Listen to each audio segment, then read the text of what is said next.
Yo, hello guys, hello. How the devil are you doing? Now, hopefully you can hear music. If you're watching on YouTube, I'm afraid you can't hear music, I'm so sorry. I'm still only live on Twitch right now. Even though I kind of was like, oh, I'm going to do multi-platform streaming whenever I do art. It's also like, it's it slightly sucks because you can't play your own music. And you have to like watch 5 other screens. But I will export this to YouTube and I will start multi-streaming again. But I just want to chill out and vibe with my Twitch boys and girls. How the devil are you doing? Yo, also, let's get rid of that. Let's open up the long chat. I have received not only all of my contact lenses that I got from when I got contact lenses set up, I also received my postal pack of 3 months worth of contact lenses on top of that. I have worn contact lenses for 0 days since that one live stream when I put them in. I have a massive backlog of contact lenses now in my house. And I'm just like, oh, but it's so easy just to put glasses on. But I promise, like, you're going to see less and less of my glasses, and I'll be more and more with putting stuff in my eyes. I do promise. It's so easy to just pick up a pair of glasses and have to go and put in contacts. Anyway, so let me put these glasses on. I'm going to say hello to all of you people, and then we're going to chill out, and we're going to do some colouring in for one of these delinquents that was picked up by, is it Dr. Jiro? Anyway, guys, it's lovely to see you. As in, I can see some blurry colours, which I'm assuming is chat. It is! Yo, hello, and good afternoon and or evening to Tutoremo. Oh man, wow! I'm remembering all the magics now. Yeah, Tutoremo coming in with that early lurk. Thank you. Damn, I remember how this goes. Yeah, let's learn this a little bit more, shall we? Glurbus, I hope life is good. Nerd bro, how you doing, man? I haven't seen Mikey on Twitch in so long, it's like a miracle! Yeah, no, I had loads of time off. Basically, I was going to take, like, a week off, and it involved me, grabbing something in time to do some stuff on the weekend, and that got pushed back by a whole week, which then screwed up my following week. Hey, Magic Triangle, thank you very much for the primo. Yo, welcome back in for a little bit more of our good stuff. Lovely to have you. Make sure you grab a copy of our wonderful Android 18 when she's done. Also, hello, welcome followers. I hope life is good. So I ended up taking 2 weeks off when it should have been 1 because this thing just screwed me up and put me back a week. And then after that, I was like super unproductive and I got really blue and glum and I was just like, ugh, I'm just not in a really good frame of mind to stream now. Like I'm not making stuff. I was just like, oh, I'm all sad. And then I was just like, I got over that and I was like, okay, let's just start doing some redecorating. I find working helps. So I just started doing a redecorating and for the last 2 weeks, I was like, yo, I'm going to stream tonight. And every single night I was just like, by about 6 p.m, I was just like, oh, I'm so tired. I've been waking up really early decorating. I'm so sleepy. Fuck it.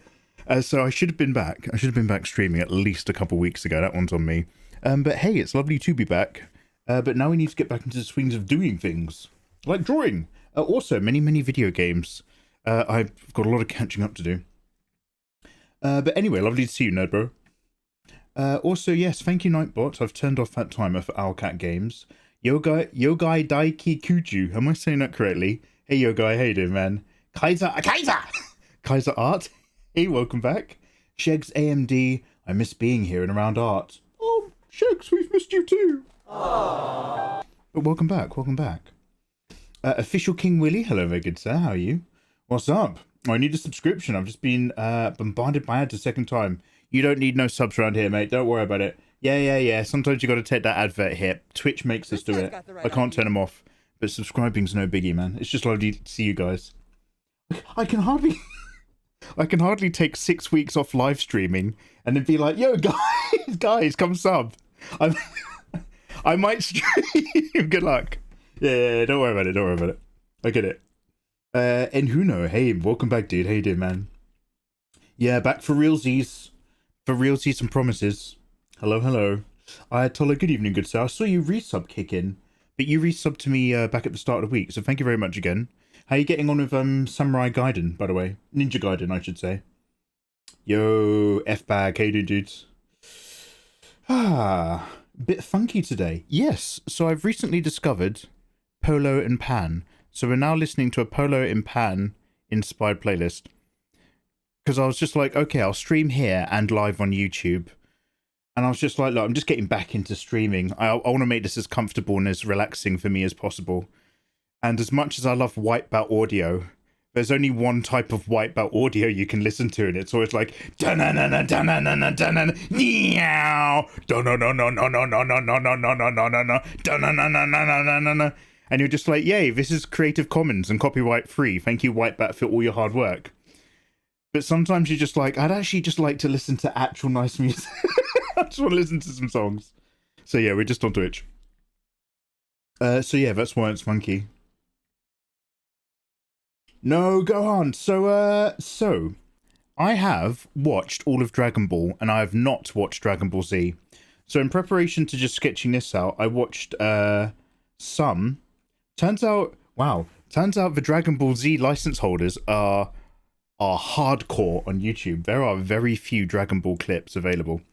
So like apparently they're the group that like shut down a lot of YouTube review channels about Dragon Ball, like, and that was the whole thing where YouTube for the first time ever actually stepped in, because they were blocking videos worldwide from Japan, and YouTube was just like, actually you hold the rights to Japan, so we'll block it in Japan, but we're not going to block this worldwide. Like one of those super rare instances of good news. So anyway, I watched a few clips of her having a fight, and please don't give me any spoilers outside of this context, because I do want to do a full Dragon Ball watch along, in memory and honor of our fallen heroes. But it goes like this. Dr. Jiro, who I know from Dragon Ball, is the scientist from the Red Ribbon Army, and he basically kidnapped two delinquent kids, turned them into androids. Obviously he built loads of androids in the past. I think android number 8 appears in the original Dragon Ball. He's like a big Frankenstein's monster, a real traditional look. But he's got a really sweet temperament, and him and Gohan become friends. It's really good. Mate, OG Dragon Ball's amazing.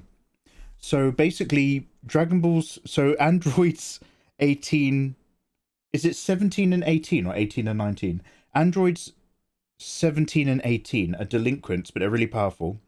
And it was so powerful that they weren't following his orders.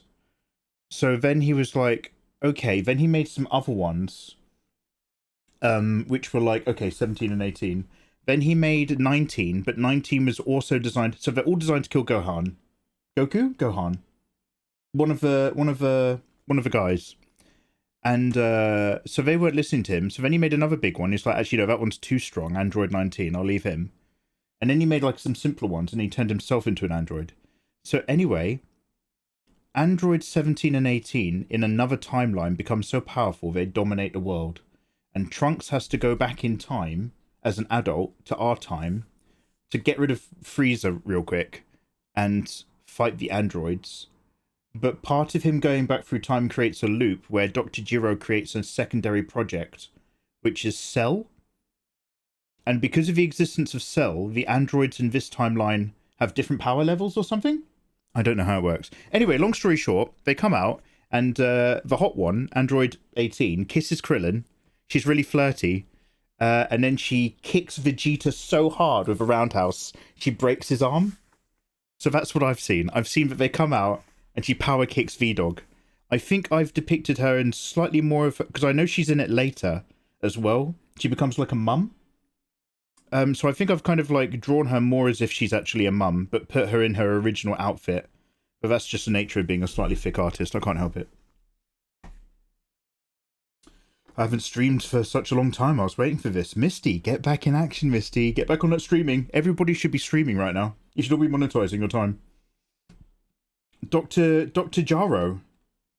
Oh wait, Official King Willy. Do you say Jaro, not Jiro? Or Giro? It's Dr. Jaro.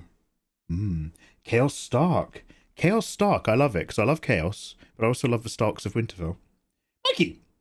Oh my god, this is my first time being able to watch your stream. I've watched all of your tutorials over and over to help improve my skill. Chaos Stark, I'm very sorry it took me a while to get to your thing. I'm I'm just kind of warming up and saying hello to you guys, but I will skip my way to the bottom of chat. But hey, welcome on in. Thank you very much for the kind words. Thank you very much for watching the content. Welcome to your live how to color tutorial. I've broken down some very simple coloring and shading steps. As you might know, each time I do a fan art, I usually try to explore something ever so slightly different with the rendering. Because I'm always just trying to find whatever it is. What is it I want? And when I did Free Aaron, I did a really simple process, which is probably the process smart people use all the time. Hella lucky.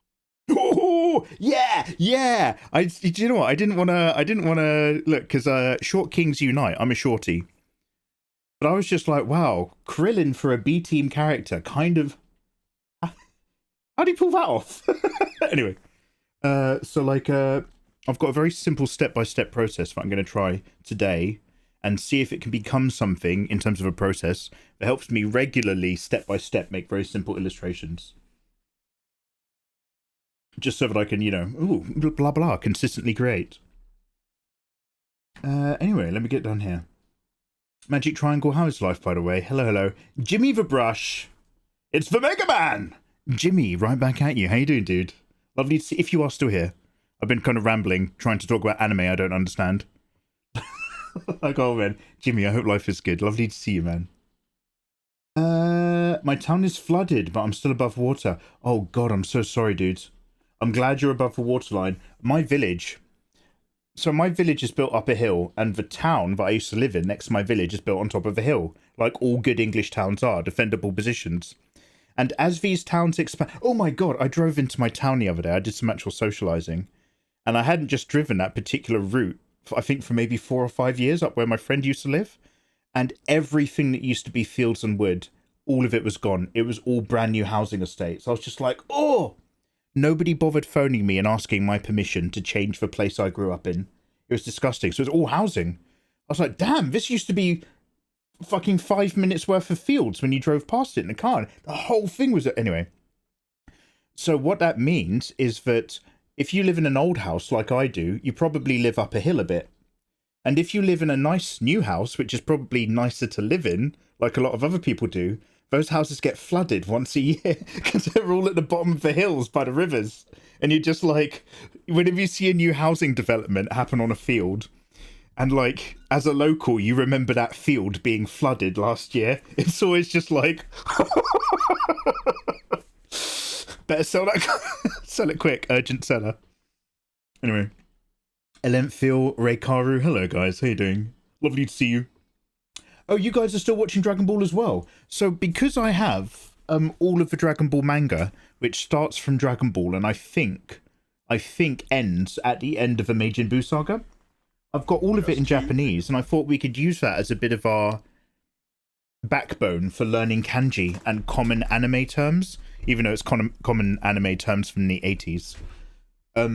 So like when we do the Japanese study, which actually has to start quite soon now, I've got a series of quite good books called Japanese for Busy People. So we'll follow the structure of those books, but we'll supplement it with reading manga. So follow along, guys. We'll be doing that on days of the week. Lizard the Tree Wizard, lovely to see you. I shall have a health check. I shall take a sip of tea. This is Yorkshire Gold. Thanks for asking. Lizard, how are you? Ah, oh, it's delicious. Yeah, also there's 16, but he's a complete android. Ah, okay, so that's where I got confused. So not 19. 19 is like the absorption one. 16 is the big one, who's specifically a Goku killer. Adult Trunks is so cool. Okay, so right, I didn't watch it this time. I didn't see the clip, but I have a memory of Adult Trunks when he fights someone, and I think that's when he fights Frieza. And doesn't he do some really cool shit where like he fights with a sword and he does like a block, but like under his block he's already charging up a ki blast with his offhand underneath the defense, and it's like at point blank range or something. I remember seeing that and I was like, oh. All right. What is this called? What is this called? Dragon Ball. Okay, what is this called? Hey Sailor, how you doing? Slightly thick artist. Checks that. Sailor 25 hours live treating you. Guys, welcome in. I hope you've had a lovely break and Easters and all the stuff and thing. We've got a lot of work to do. I say that every single stream. But yeah, we're just going to start some colouring. Cell existed in Future Trunks' original timeline as well. Oh, Drakenfire. I thought... Okay, well, obviously, I'm not arguing because I don't know. But I always thought that there wasn't a Cell in the Future timeline. And that in the Future timeline, androids 17 and 18 were even stronger. And it was due to something, but hey. Dave Ski, hello dude, how you doing, man? Kaiser, I know the feeling of drawing thick all the time. I suffer the same thing. Honestly, this might sound mental, and it is like it's not just a preference, it's an illness. But like, if I don't draw quite thick thighs, I actually think I've not drawn it right. And I have to, and this is, so like I'm a big believer in doing real studies. So I bought some packs specifically to combat this. I bought some packs off of ArtStation of real life models. And I've purchased the commercial licenses with them. As in, I'm allowed to show them during stream. So we'll do some actual life studies of people with normal sized legs and arms. Because I need to, like... Don't get me wrong, I'm happy with what I draw, but no, I'm not. I'm an artist. I hate what I draw. I need to improve all the time. But like I do appreciate that like my thickness is an unstoppable habit. I need to like learn to like okay, also maybe draw other body types, Mikey. Your free errand was solid. Solid's what I get whenever you're here, Fenrir. Thank you. Oh, it's pronounced Gyro. This guy's got yeah, Kaitza. I was thinking that Dr. Gyro, because it's linguistically reminds me of now this might sound like this is going anywhere, but isn't Gyro also a character in Hunter x Hunter who's not actually in the manga, but for a while I don't know where I'm going with this thought in my head, but for Meruem. Or Meruem, depending on what you... So, like, I love that, because it's like Mayday and Mayhem, and the way you have to sort of say Meruem is almost like Pandemonium. So, like, that is like... It's like a perfect name to conjure up, like, oh, this is a powerful bad character. But I thought he was called Gyro temporarily as well, but I think I got confused in the manga. I was kind of skimming the translation. How tall are you? He's 5'4". Don't listen to Ayatollah. See, okay, hey, fine, 5'4". I hate you, Ayatollah, so much. Yeah, Sila, I'm very close to 5'4". I'm 1 inch taller, which is very specifically why Ayatollah only takes 1 inch off of my height. Because it's so pathetic to try to argue a single inch. It makes me look bad when I correct him. So, anyway.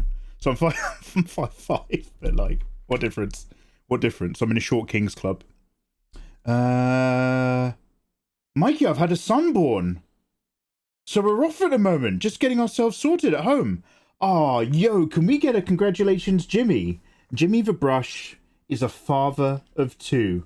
I'm assuming this is an addition, not a replacement. Do I still have an applause? Jimmy! Jimmy the Dad, everybody. Jimmy the Dad. Congratulations to Princess, obviously. I'm scarce going to say she did most of the work. Dude, I had no idea.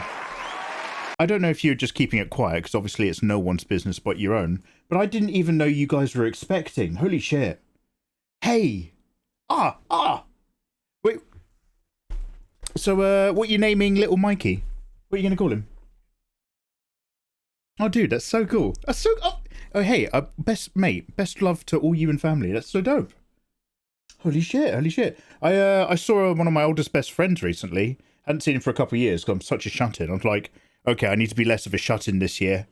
I need to get out more. So I was like, yeah, let's hang. And his kid went from being like a baby on someone's knee to like a 5-ish and or 6-year-old just kind of like wandering around the house. And I was like, oh my god. If you ever, like, when you don't see your mates for ages and then you see them again, it's just like, oh, they look a bit different, but that's my mate. But when you haven't seen your mates for ages and they've also just had a kid and you go to see them again the thing that really hits home how long it's been since you've seen them is how different their kid is, and you're just like, oh wow, I should be hanging out more. Clay Butte or Clay Butt, thank you so much for subbing a Prime. Clay, you can now download my art for free in Discord, and also you'll grab a copy of Android 18 when she's done. Don't look at the hands too much, but I just want you guys to know that I struggled with this angle of hands and this angle of her doing a kind of power attack. Like, I did the illustration the day before yesterday, and then I worked on just trying to do a version of the eyes which felt like Android 18 while still not being exactly like they are in the manga. And the hands, I basically wasted an entire day drawing the hands and drawing the eyes. So this is good enough, okay? These hands are good enough. Stop looking at them. Let's hide that. Damn, Jimmy. Oh, Jimmy, I thought you got your tubes tied. I thought you got tied for Princess's birthday. That was like your gift to her. He's all talk, isn't he, Jimmy? Japanese for busy people. Holy shit. Those are the Japanese textbooks we used in uni. I haven't heard of that in forever. Oh yeah, Fenrir. So there might be better books now, but those are exactly the textbooks we also used in our university course. So they happen to be the textbooks I have. That's why we're studying from them, because I have them. Wait, Android 16 was modelled after Gyro's son. Oh, yo, I didn't know he had a son. Canonically. Trunk slicing up Frieza was cool as heck. Okay, so just as a quick double check for anyone who's open to reading manga that looks genuinely amazing. Read One Punch Man. Oh, but Mikey, season 3 is coming. Trust me, read One Punch Man. That is some of the best, wonderfully storyboarded and illustrated manga out there. But Mikey, isn't it like a parody of all the other mangas? It's its own thing, and it's genuinely brilliant. But Atomic Samurai scenes, when the monsterification arc starts to kick in, some of Atomic Samurai's like slicing panels. Anyway, Android 21 is cool as well from Fighters. Yeah, so Magic Triangle. I looked at 21 when I was just like, okay, I should finally get around to drawing Android 18, simply because people have been asking me to draw her for a very long time, and also Toriyama's passing. I was like, I want to do a Dragon Ball character. And I looked at the 21 shots, and all that happened is that I now really want to play Dragon Ball FighterZ again. So we're going to start playing Dragon Ball FighterZ again on stream soon, because that game was so much fun. And it's so much fun explosions. But yeah, we might have to take a look at her further down the line. It confused me for ages, because I was like, what anime is she from? What arc? If it's only a brutalist architecture, these houses are all contemporary designs, but they have a hint of model village about them. The houses don't have drives, they're square buildings with a circle of grass around them and no fence between them and your neighbour. Oh wait, are we just talking about British modern builds?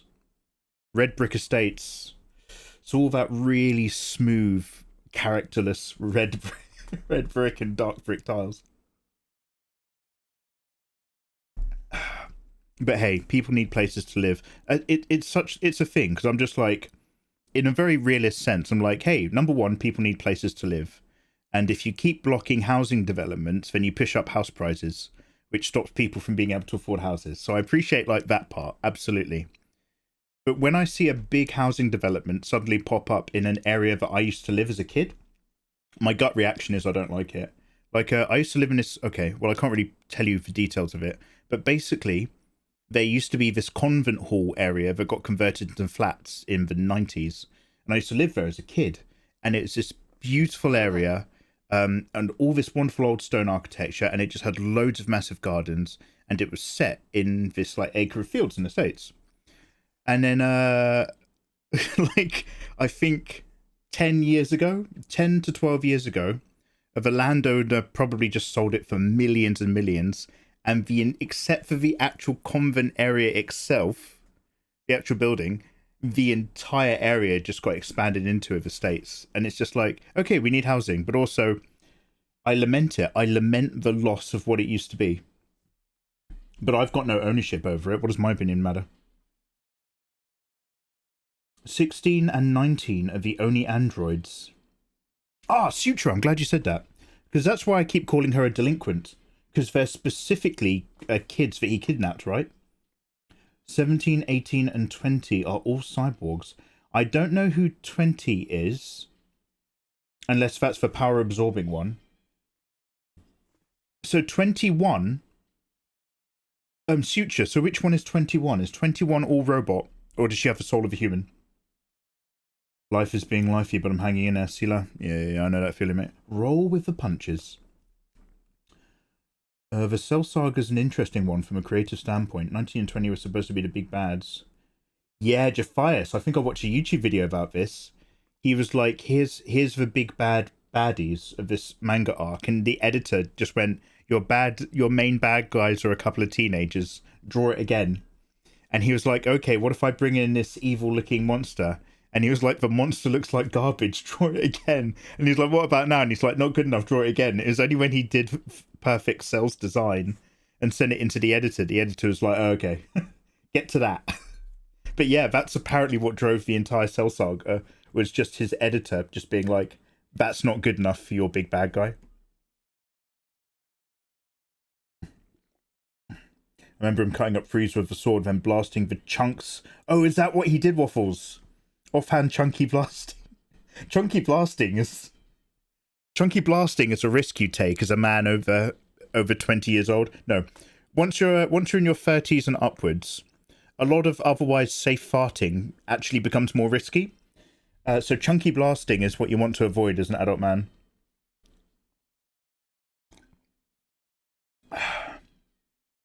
Am I allowed to explain the Cell Saga? Not in its full details, because I will watch it. I will actually watch it.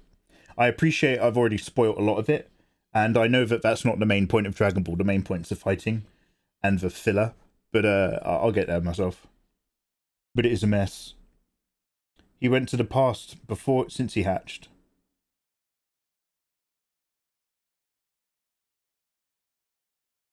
A newly trained Trunks... in his time in the past. Oh, I'm so confused. I'm so confused. But seeing you followed up with It's a Mess, that feels like I'm in the right place. In your art, surely not arms and legs are the most incorrectly sized for Zoom. But chest is what chest is. Chest and hips are their own thing. Okay, I can't control that. That's just God speaking through me. Yogi, hey, thank you very much. I wanted to... So, this is one of those things where actually I was just playing around. And I was literally just drawing garbage. And then I was like, I just played with it enough that I was actually like, oh, this could actually turn into a sketch that I might actually do. So I think why I chose this pose is because I kind of just was organically dossing around and like, oh, actually maybe this could be something. Yeah, I said maybe twice. So honestly, I was sketching and drawing really bad stuff, and then I eventually moved it around until I got here. And I was like, oh, I kind of like how it only fills up the middle of the canvas, and it's very like all the energy's like about to get shut down. Because normally, as an artist who does safe for work but fit characters, really what I'm supposed to be doing is zooming in so that they're filling up the canvas, and it's a majority of up close curves, so you're very close and centrally in with the figure that you're studying, all that sort of stuff. But I keep forgetting to draw what's smart and end up drawing what felt good in the moment. I think you're right about Hunter x Hunter. Yeah, Tia Phoenix. There was a Gyro or Jiro, and then it became Meruem, or there was another character called Gyro who was really bigged up, and then they left the continent before stuff even started happening. And now they're like a shadowy maybe character. Oh, do you know what? That character's probably gonna... Oh, hey, I've just put it together.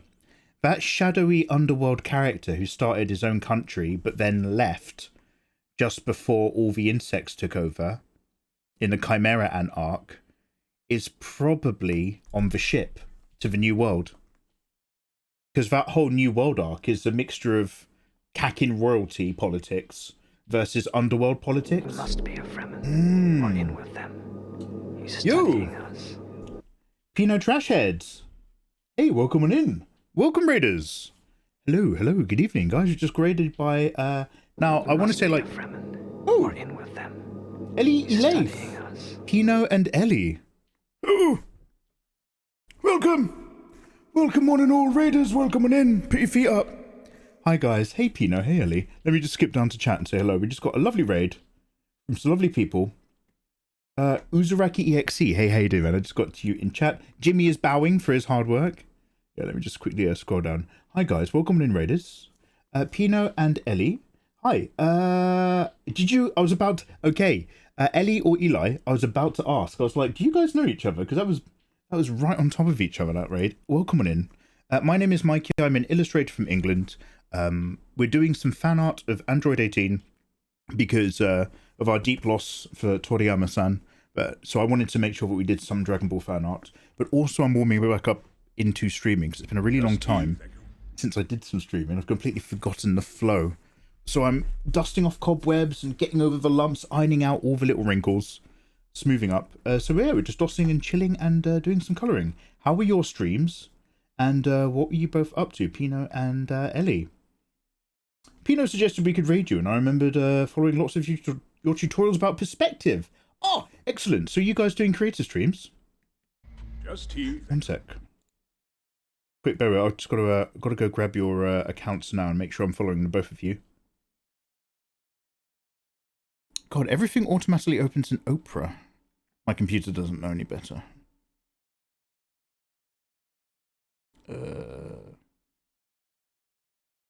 Oh, hey, are you working in Are you an IRL illustrator? Are you a Copic colorer? People who colour in Copic blow my mind.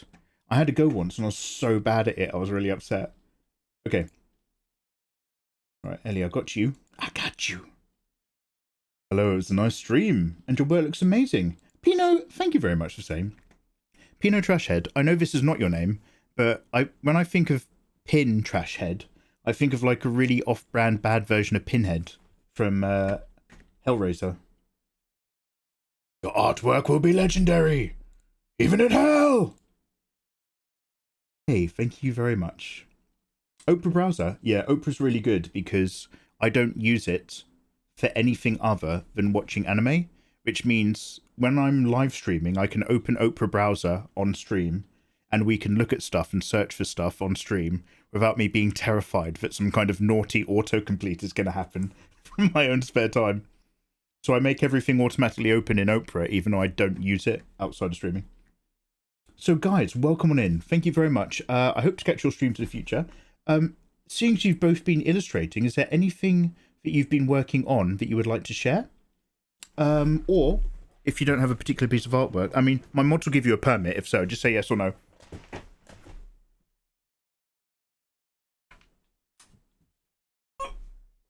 Sorry, I just had to turn my heater off. I saw I was getting a bit warm then. But yeah, no, let us know if we can have a look at anything, or if you've got any social medias of artwork on them, so we can get Snoopy. Right, let me just scroll back up a tiny bit.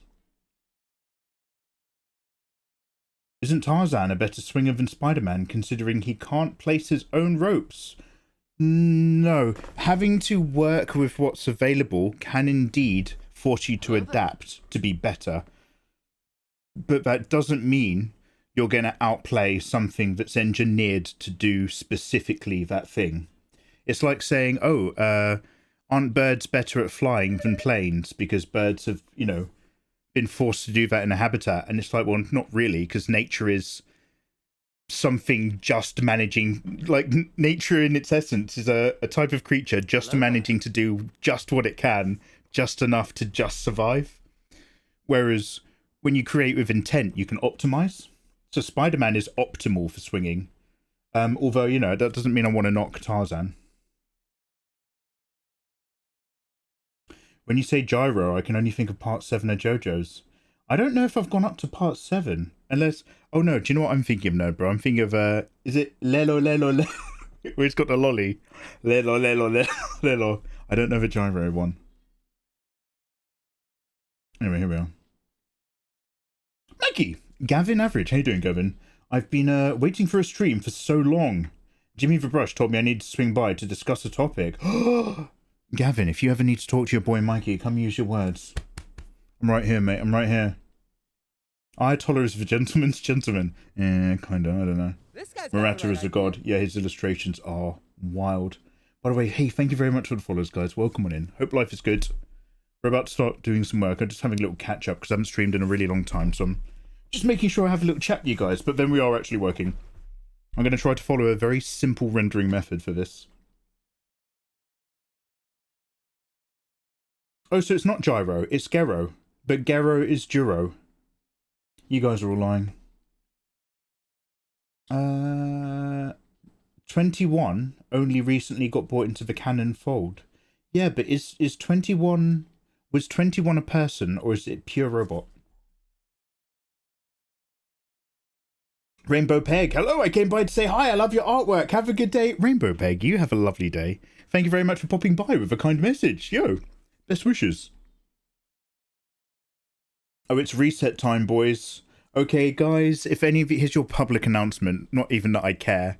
But if any of you guys are hardcore Nikkei players and you love playing Nikkei for your waifus, your dailies have reset. So go and do your dailies, everyone. Thanks for hanging out. Go do your clicking. 20 was Juro himself. 21 is a human, but also using Majin Buu's cells. Okay, because I'm pretty sure every time I've searched for Android 21, there's a Majin Buu version. I was just like, interesting. So is that basically the Android's version of going Super Saiyan?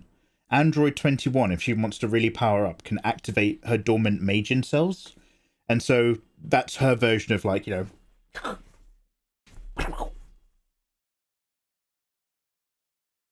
Perfect chest and hips are an art form to be appreciated on their own. I find some limbs and a head also helps. Personality is a bonus. The negative space looks great. Tofu, thank you very much for saying. This might sound silly, but I've I've worked hard to pick this particular shade of not quite grey, not quite white. Getting it to balance, right down the middle of the canvas. And picking out a very bright tone that's not white. I'm all about my greys. Don't let me get my carpet samples out. I was supposed to return them yesterday, but I didn't. Anyway, welcome in, Raiders. Let me just get to the bottom and we'll start doing some work. Mikey Diamond. Absolutely. What?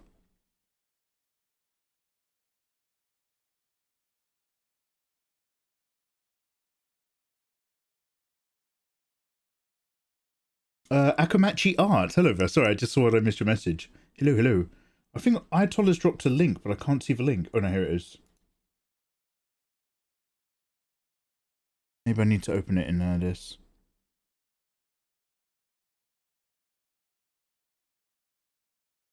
Oh wow, this new layout's so weird, but I'm gonna get used to it, I'm pretty sure. Here we go. Ooh. Ooh. Oh, she's got long legs. Is that more when she's in her mum era? Because I don't recognize that outfit. You finally getting Android 18 after a decade of her getting suggested. And welcome back, Mikey. Looking glowing today, or OS it just the monitor? It's just for monitor, but thank you very much. Naru Michael, thank you very much for 59 months. Wow, that's big talk. Holy hell. Dude, it was you, right? It was you who constantly asked me to, because I was like, someone's always asked me to do Android 18. And I was like, wait a minute, who was it? Damn it. It was you. Hey. So, hi, welcome on in to my 18 stream. For full disclosure, I said not to discuss the Prince of Pop in here. So I'm washing my hands of all the rest of this. The Prince of Pop... Wait, let me just scroll up a bit.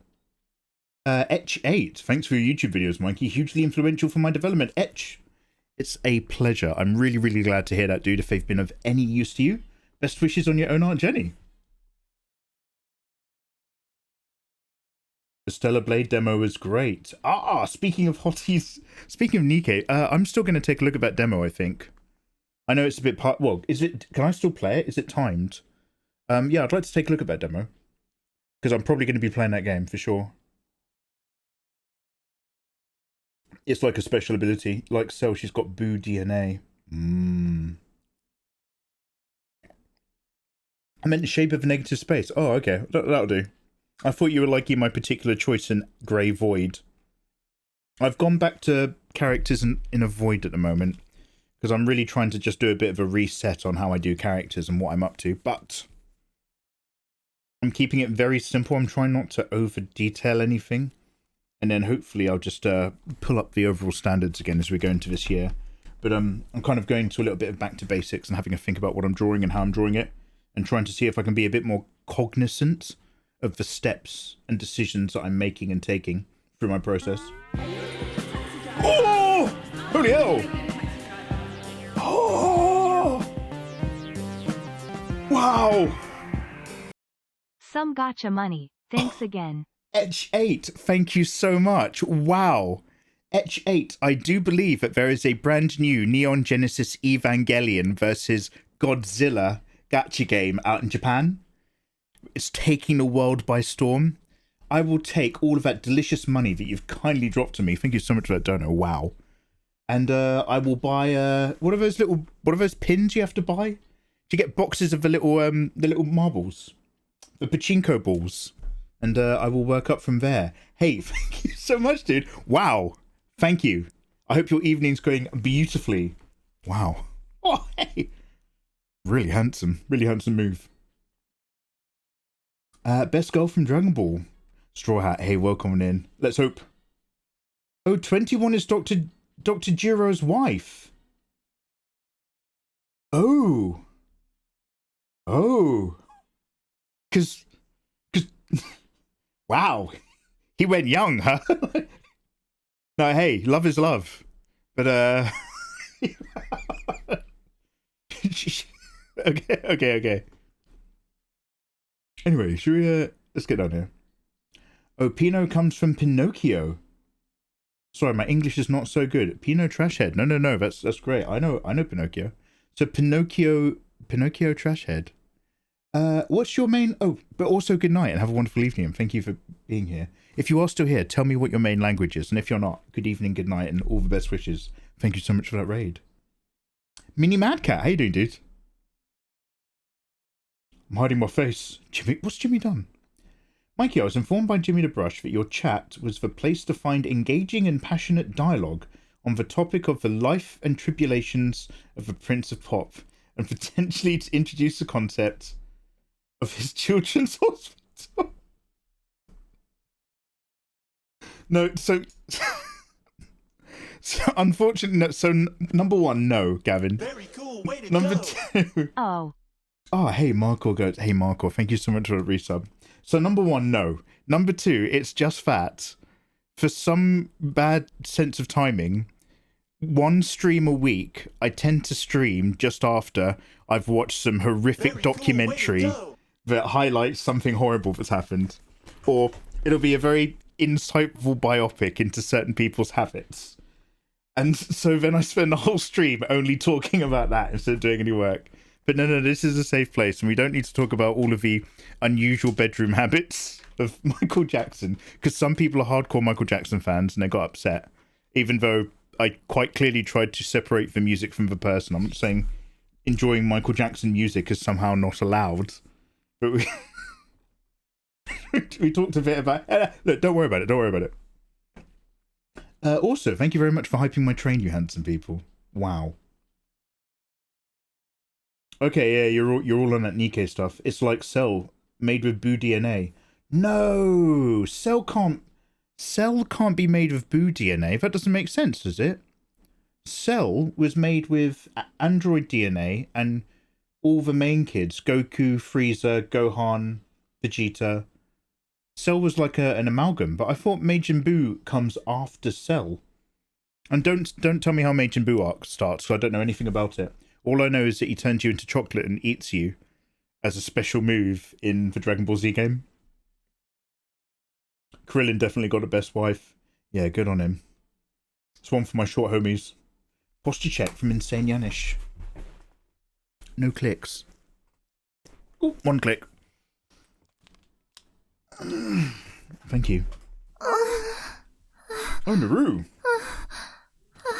Okay, thank you, Naru. Thank you very much for the bitties. Mark, how you doing, by the way? Okay, so we need to get to work. Mikey was on and off Nikkei in the space of a week. I was hardcore into Nikkei for at least 3 weeks. And I lasted from basically it was veneer I was talking about this in Ayatollah's stream just the other day. It was Veneer Automata event that broke me. I was playing it a lot, and I was getting really desperate to get that. I've talked about all of this before, so I won't go into the whole spiel, but like I very much wanted the 2B skin. And so like I was constantly opening the app, just like, ooh, can I tap on this? Ooh, have I tapped on this yet? Ooh, please give me 5 more pennies for a primogem. And I was like a drug addict. I was like, I just need a few more pulls. And then I got I saved up for a load of pulls. Like, I was going to gas stations and I was sucking off guys in the toilets to get primogems, just so that I could get enough primogems to pull another gacha in Nikkei. I was like, ooh, can I have your login details? Ooh, can I have your gacha codes? People are feeding in like, gacha codes from the Nikkei Discord, but they're popping it through glory holes in bathroom stalls, and I'm just like, ooh, yeah, it's what I want. Ooh. And so like I was just like, I had to look at myself and I was like, I don't like what I'm becoming. So I was like, I might give Nikkei a rest. We'll look at the Nikkeipedia, but I'll give it a rest soon. But I've got all these pulls, so I spent all my pulls and I got a guaranteed premium character pull in the Nier Automata 2B event, and I got the King Pots and Pans robot Pascal. And I was so let down. Something died inside of me, and I was just like, I got the fucking Tin Man robot. And I was like, I can't keep caring about this. If I keep caring about this, I'm going to pull my hair out. Later on in the Discord, like Ayatollah was like, they're giving out codes for like 10 pulls in the Discord. I was like, oh shit.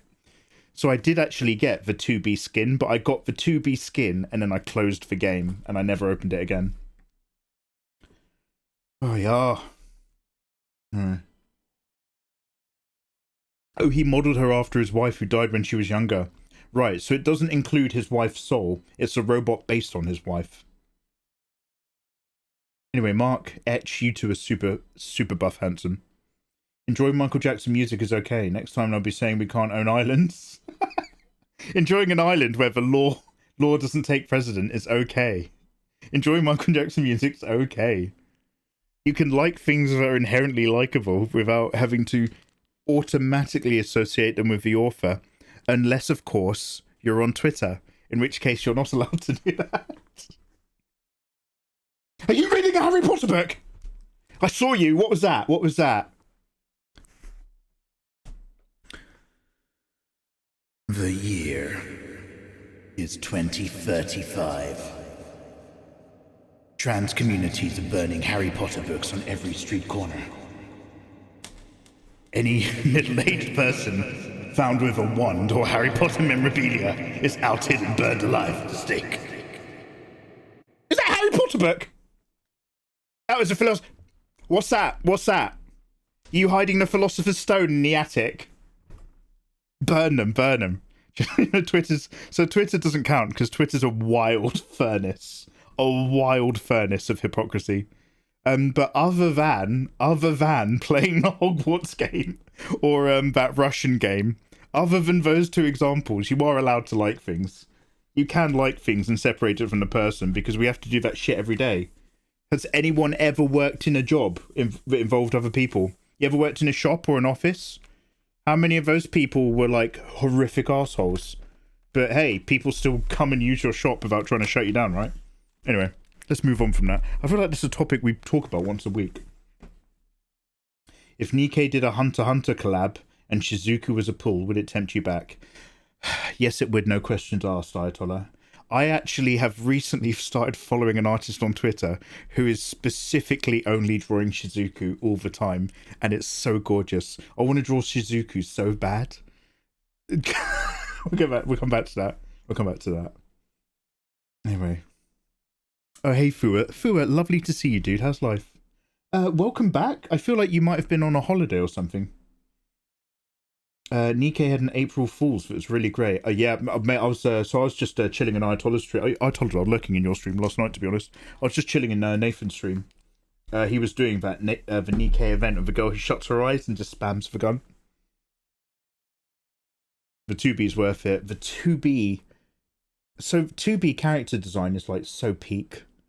And it's so gorgeous. Very cool, way to go! Dachilla, yo, hey, thank you very much for the Prime. Dachilla, how are you doing? Welcome. You can now download her in Discord and also grab Android 18 once I actually get around to finishing her. We'll smash her out really quickly. Oh, Fu on a resub as well. Fenrir! Dropping a gifto to Fu at Fenrir. Hey, thank you very much, you handsome dog. Oh, cheers, bro. I wish I was on holiday forever. I do know that feeling, but I can't... I can empathise, but I can't sympathise. I don't know why, I just had like a real big down streak for her, and I've only just recently woken up again of that feeling where I desperately want to draw. And I'm just like, oh, I really want to draw again. Oh, fuck, yes. But like, for the last few weeks, I was just like, and it was horrible. So no, it's all about work again. It's all about work. Come on, get your passion. Got the right idea. By the way, Fua is somebody who works incredibly hard and is very business savvy. Come on, Fua, you lazy slut. Get your passion going. So you don't deserve that, Fua. You didn't deserve those words. I forgot you got shafted like that. Yeah, Pascal. So that's why I don't... That's why I'm not necessarily... So I understand that Nier Automata is an amazing game, and I will keep playing it. But after pulling Pascal in the Nikkei event, it did put me off the game a bit. Insane Yanish, I hope life is good. Harry Potter, are you enjoying something that we literally all loved 16 months ago? Yeah. How... You just had a positive thought about Hogwarts. I can tell. I can sniff them out. Time for the big C, mate. Get cancelled. Oh my god. Okay. You're a cheap slut. Appreciate it. Some of those Hunter x Hunter characters are great.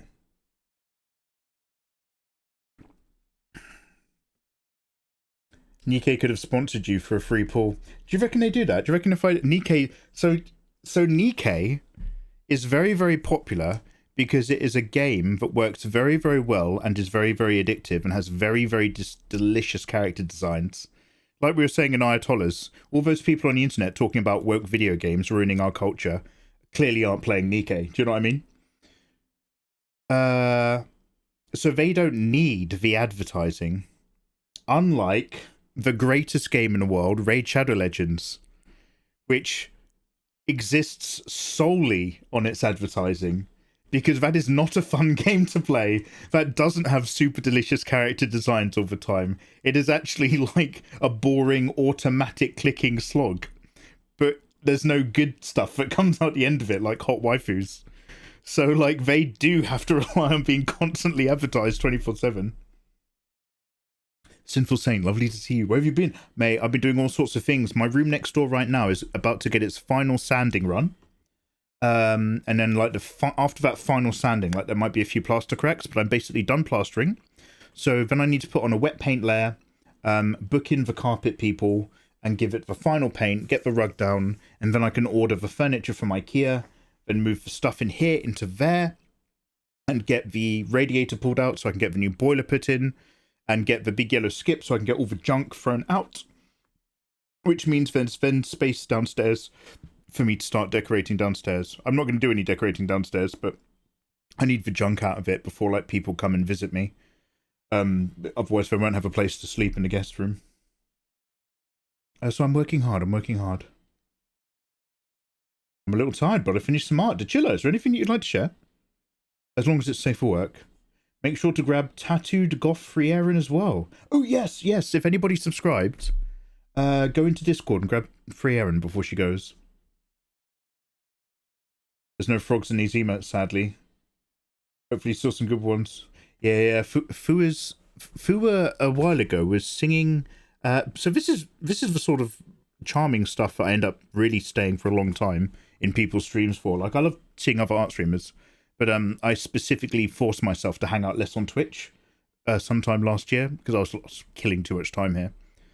But Fua was translating and singing a wonderful Chinese song where every line of the lyrics was like a wonderful metaphor. It's gorgeous.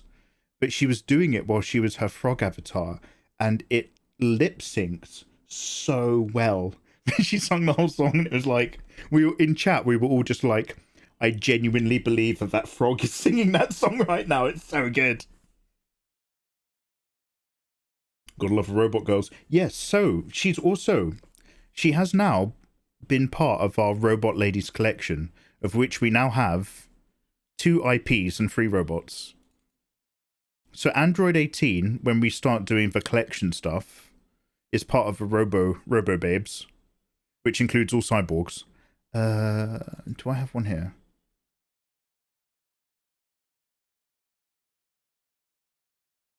So we've got 18 that we're doing, and she'll go into the same collection set as the Atomic Heart Twins, which I might have to edit this and move them around, but I want to get it so that I can split it down the middle, 1 card on the left, 1 card on the right.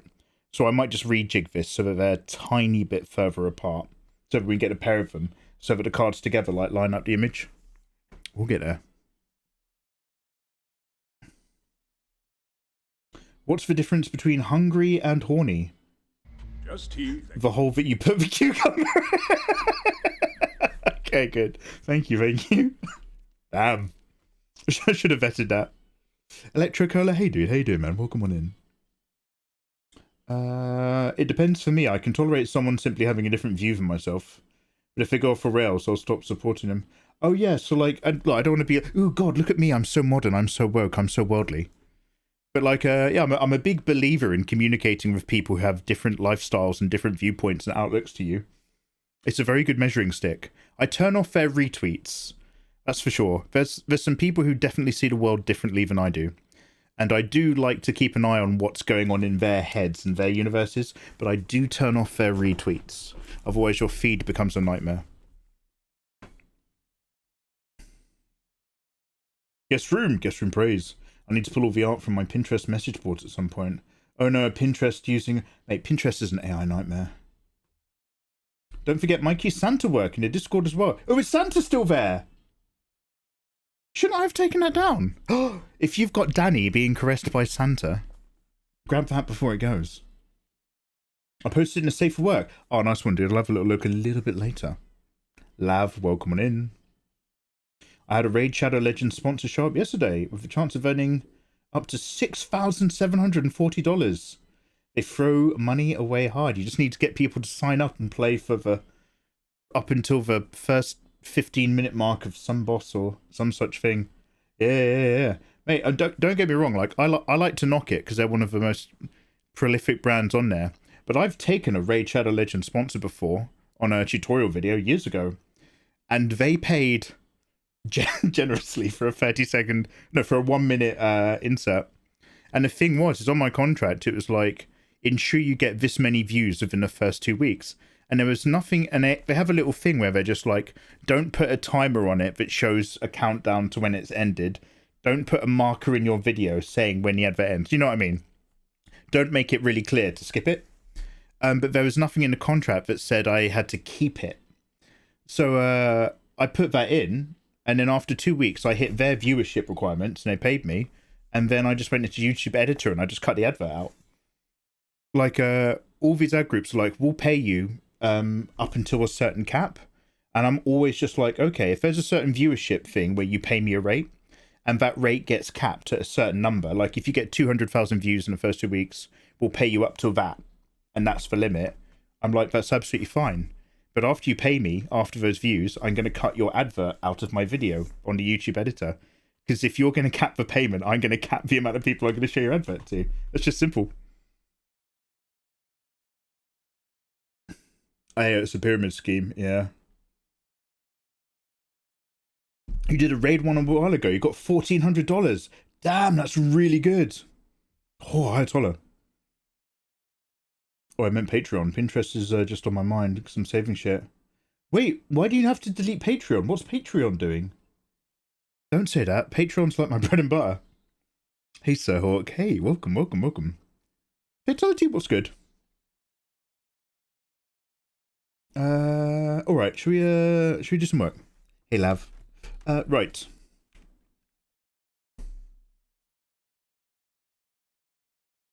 I keep Googling Android 18 pictures. So every now and then, like, I'll Google a character and I'll be like, okay, let's see what's going on. I'll open up Google Images and there'll be like loads of different fan art and stuff. And then like a few AI ones as well. Android 18, a lot of my search results are AI generated images. You can, God, it's crazy how you can spot this shit at a glance. It is like, I know it comes from literally working in the field, but it's almost mental how it's not so clear to the average viewer when something's there. Like, you can look at something and be like, that's AI. And it can be very much in a cartoon or anime style, and you'll still just be like, that's AI. And it blows my mind that not everybody can see that, especially people who work from Wizards of the Coast. Phil Tomato. I do believe that the average level of handsomeness in this room just raised a little bit. I just felt that nudge up on the mean. Yo, thank you very much for the tomato raid. Destiny Skier, Libya Cat, Freddy. Hi, Mjolnir. Welcome. Phil Tomato, how the devil are you doing, you handsome man? What's been going on at your end? Phil, I'm drawing a character from some kind of fighting anime. Everyone's been educating me. This is Robot 18, and she's one of those shonen fighters. I don't know too much about anime, but I hear she's really popular with people. So we're doing like this robot woman. I'm assuming she's a good guy because she's white. I think all the bad guys in that show are Chinese or something. But yeah, we'll see how we go. How are you guys doing? Tune in a little bit. Yo, guys, how was Phil Tomato's stream? What's he been up to? How's life? I see Android 18 I follow. Oh. Thank you so much. Thank you. Yo, guys, welcome in. This is perfect timing. I've literally just finally reached the bottom of my chat, and we're just about to actually start colouring. I've been trying to really dial back what I'm attempting, because I love drawing a waifu fan art, but I've been kind of exploring a lot of different methods, and I don't really have a set practice. So I'm kind of going back to putting characters in the relentless grey void and simplifying the actual illustration part of a design. And I'm trying to find a steady process that I can follow a bit more regularly to get certain effects. So I did Free Erin a while ago, and I made her all like emo and alternative and gothic. But I followed some very simple steps to kind of just get my lights and darks and expand out from there. And I just want to see if I can follow that similar thinking process for another illustration and see if it gives me relatively quick results. So let's go into her skin layer. Go above it. We'll create some clipping masks. And I'll start recording on another thing. Hey, thank you for that follow. Yeah, what was Phil doing? What was he working on? I've been looking up some old tertiary characters that nobody would ever think about. Even they had AI pieces. Just scrape names, pump and dump. Yeah, there's a real pump and dump nature about it as well. And it's like, it's weird because like, I want to do some different stuff with my illustrations, both interactively. I know I keep hinting at this and never doing it, both interactively here on Twitch. And I want to do some more narrative based stuff as well. And I feel like that feeling that I've got of trying to change up what I'm doing has come at the right time, because the AI pump and dump has really just oversaturated and devalued the whole fan art environment. You know what I mean? I still like it for the pleasure of seeing artists do their stuff, but what I like as an illustrator is not what other people like as consumers. What people like as consumers is looking at something for a few seconds, giving it a like, and then continuing to scroll in their feed. So from that point of view, it's like, yeah, it's just like, oh, I need to bring something different to the table. It's just changed the landscape. He's doing like a cartoon scene compilation with different Cartoon Network characters. Ooh, I bet he's making them really gorgeous as well. That's dope. I actually want to do that for loads of really obscure films, like particular shots and scenes. Yeah, that's dope. That's dope. Ah, Russian Blue Art. Hey, thank you very much for saying, dude. Welcome on in, guys. Welcome, welcome. So, let me hit record.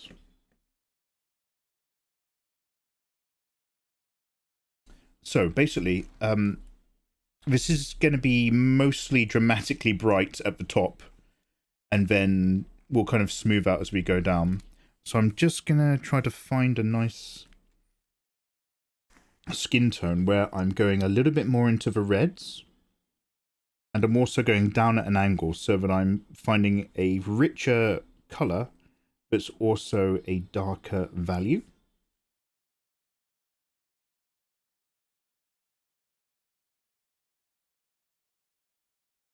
This might be a bit much, but let's give it a little test run. Hey, no, I like it already. And then I'm going to give myself... So what I'm going to do, right, is what I did with Free Erin is I did one pass, which was a hard... Careful, girls. I did a hard pass. Where basically it's just A or B, light or shadow. And I do a hard pass over the layers. Then we come back and we do a soft pass, where we start to test out other examples of where we can find this. This guy's got the right idea. Hello.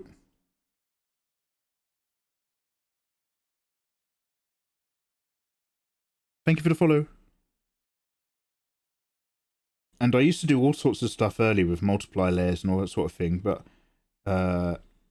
oddly enough, I think doing this part as its own separate color layer and not blending it when I soften things up, but instead just using a very soft airbrush to erase parts to make it look like it's blended.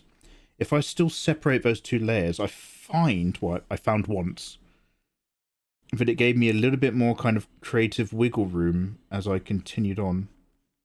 So I just want to see if I can be that guy again. You're not him, okay? You're not... Does anybody remember? Talk about things that are popular and then disappear. Does anybody remember some video footage that went round maybe 3 years ago for one weekend? It was a really popular video. And it's some guy about to get in a fight at an airport or something. But the guy's just like, you're not him. Trust me, fella. You're not that guy. I am that guy. Yeah, Fenrir knows. Oh, wait. Oh, no. Fenrir and Ayatollah, you're both way ahead of me. You're not that guy.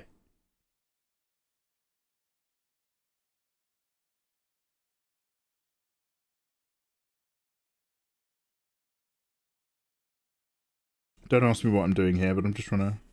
Because I want to have, like, the whole side of a headlight, but... I'm just like, okay, well, but the hair.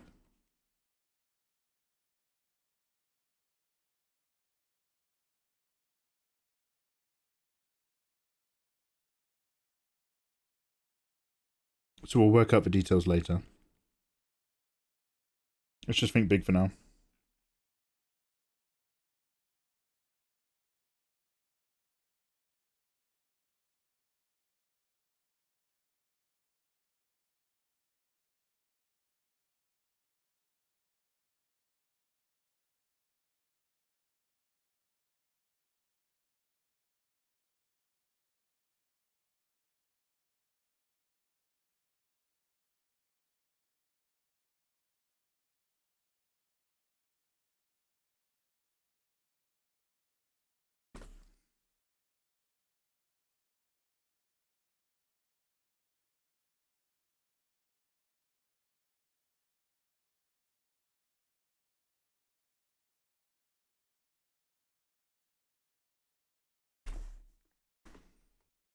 It's amazing how different you sound from your videos versus live.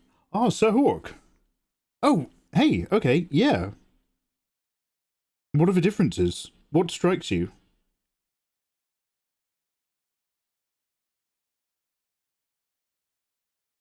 I have like 3 different voices. The one where I'm making art tutorials, because I have the microphone in a completely different position, because we're bent over a desk, and it bounces audio from loads of different things. Then I have this live stream voice, which goes through a compressor, but it's mostly just me talking. And then there's the one when I do video editing for film stuff.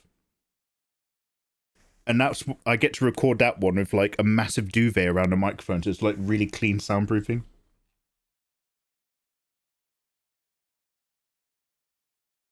Hi, Al. Hey, Pink TV. How you doing? Welcome, welcome.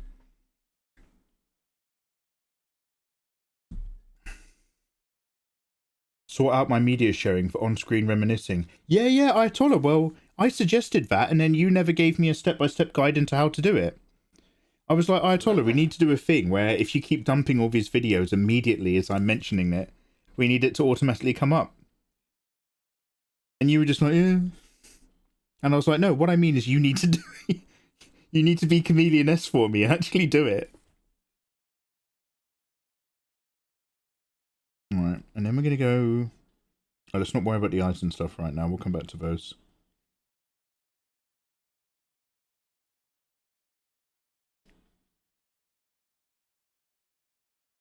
Let's go here. And we'll go a little bit...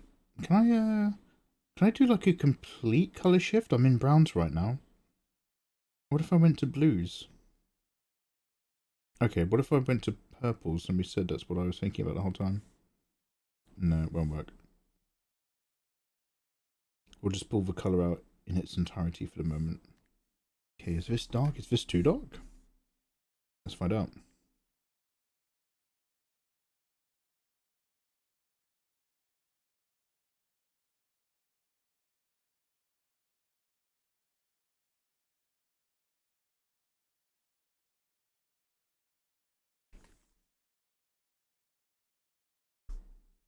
I must have bad hearing. You always just sound like Mikey to me. Thank you! Who do you think you are? I am. Yeah, I mean, it's only because I've finally started putting the pen to the canvas, but I'm not going to stop and open that YouTube video. But I'm confident Ayatollah has probably found exactly what I'm thinking of.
I'm trying to think of some arcs that will catch over this 5 that go up to about here. So I'm sort of trying to imagine the shape. So here's the thing that I'm already considering is that I used to just jump into these cast shadows on a single multiply layer and give myself problems later. I'm still considering doing one single multiply layer on top of this and treating this all in one single go, and then using the different layers that I've already cut out as masks to then clip up that single multiply layer and apply them separately. So I might try that next time, just so I can organically make lines complete their arcs and flows across different materials. But for the moment, I'm happy enough still just staying down here for a sec. I think this will probably be more like that. But also, hello, thank you for the follows. Welcome on in.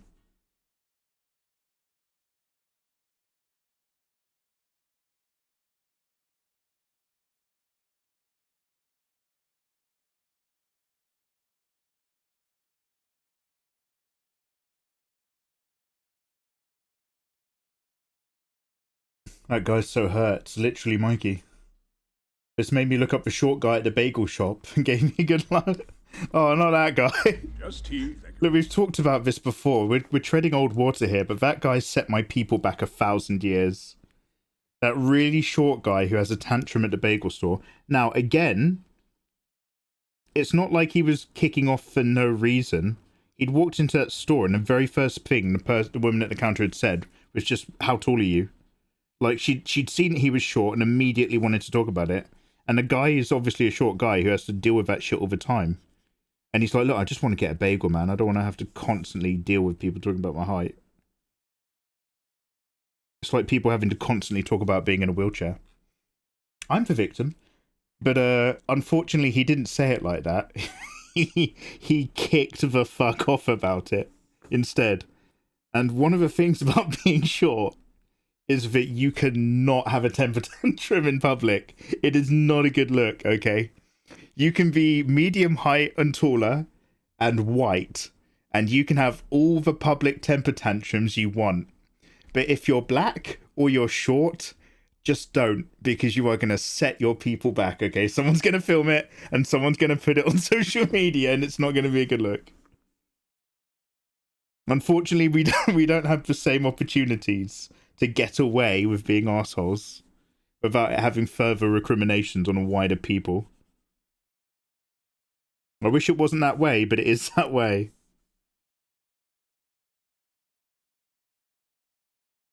That's why I keep all my temper tantrums to, and I offload them on Ayatollah on Discord.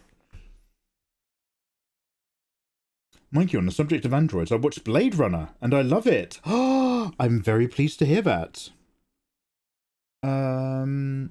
Your film cram was fun as well. Oh, thank you. Am I smart, or did everybody make the association of Roy putting the nail in his hand and mercifully saving Deckard to be very Christ-like? No, that's... So, Kid Ludens, Ridley Scott is famous for a couple of things. One of them is smoking cigarettes, and the other is not really thinking about it, but also taking opportunities to invoke religious metaphor. So he'll just be like, he'll never have like a set plan, but he's always just like, and then what if we made it LV-247 instead of 246? Then the alien's on a totally different planet. And what if David was the Christ-like father? He's just a 70-year-old man who comes up with religious stuff. And what if he puts a nail through his hand? Yeah. And then religion. Yeah, no, Blade Runner's a good one. It's people often criticize it for not being a very character driven film. It's very hard to actually like and get motivated behind the people involved. But people will often criticize it for being more of an art house film. And I do kind of agree, but I don't think that's really to the detriment of anything.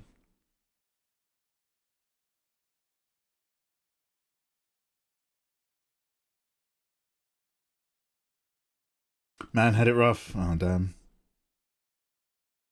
If you claim it, I'll send you a new sweetback seat for your car. He loves cars. He has a grill on his. Why do you know what my car looks like? Anyway, 11 out of 10. Perhaps how he cared for the dove, symbolizing his love of life and peace, as he showed in Saving Rick. Kid Ludens, don't ruin Blade Runner for me. You're making it sound like it's all really on the nose. But you have to remember that this was breaking new ground back when it did it, okay? Feels like Kid Ludens taking a piss out of Blade Runner. I keep my tantrums limited to Twitter. It's the only place where it's appreciated. Oh, yeah. What's that meme? Welcome to Twitter. Somebody from a troubled household will respond to you shortly. I thought Deckard was the least interesting character. Yep. For sure.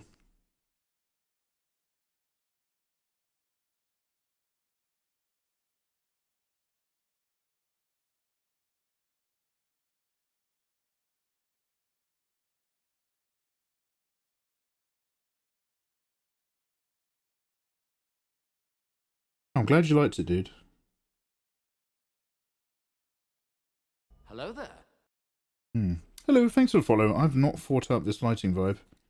Look, I really hate how dark this makes it. I really want to find more opportunities for... So, here's our little point that I play with, which is what is vaguely correct when it comes to light and shadow versus what will help the illustration. We're entering that little zone where I'm just like, I think I want to find a bit more of an opportunity or in with them. to light the side of her face. Studying us. Oh, listens. O los tiene. O lisanes. Hi, welcome on Raiders. How you guys doing? Thank you very much for that raid. Welcome on in. My name's Mikey. I'm an illustrator from England, and we're drawing a delinquent robot from some kind of popular anime. Hi guys. Bear Chen. Oh, schau an. Guten Abend. Guten Abend, guten Nacht, mein Freund. Wie geht's du? Lies Tennis. Hallo, tschüss. Yo, hi guys. Willkommen.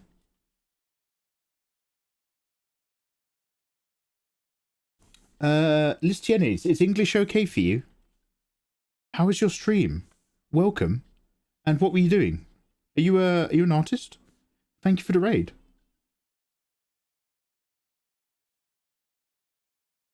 Nice German skills.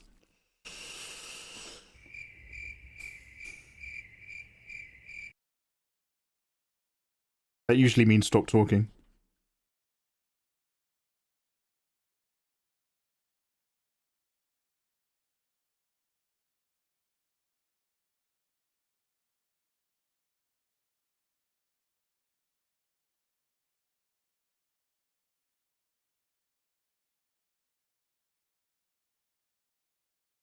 So I'm just testing this out, so don't get your knickers in a twist. It's just about seeing if there's an opportunity to just get more light in there. Technically, maybe that angle doesn't work, but I'm going for 80% lighting accuracy with my illustrations these days. I want it to feel like it's accurate enough, but I will happily bend physics a little bit if it just genuinely helps the piece overall.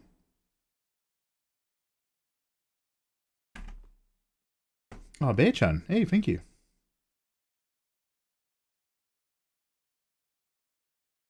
My stream was nice.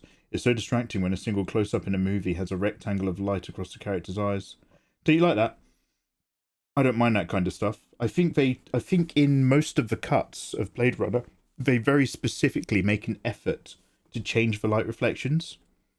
Like you get, do you know how when you look in an owl's eyes at the right angle, you get like this deep, weird amber?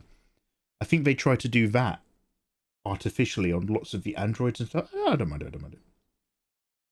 I like light highlights.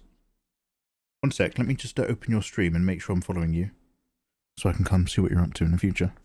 Snoop.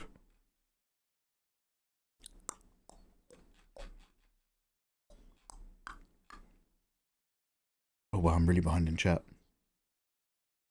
Wait, is Taryn here? Sorry, I'm just scrolling to the bottom.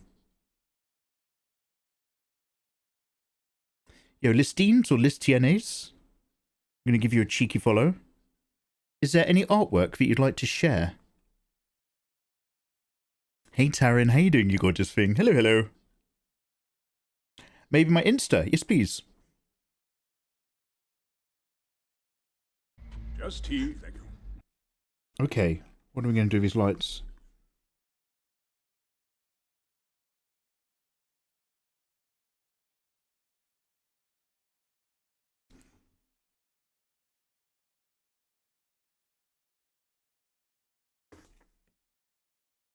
Oh, hey, yo, cheers, thank you. Kojima said the lights in Blade Runner inspired him to use the same style in Metal Gear 5. It's obvious in the game once you realise it. Kid Ludens, here's one that you've probably, because obviously I know you're going through this giant adventure of getting through films, which is dope. Yeah, I mean, Blade Runner is like Blade Runner was people's #1 film of choice to make essays about as part of their media film coursework back in the day. It was like the film. And dude, have you seen 2049, the Villeneuve sequel? It's brilliant because #1, I'm a big Denis Villeneuve fan. I like that he lets stuff breathe and wait.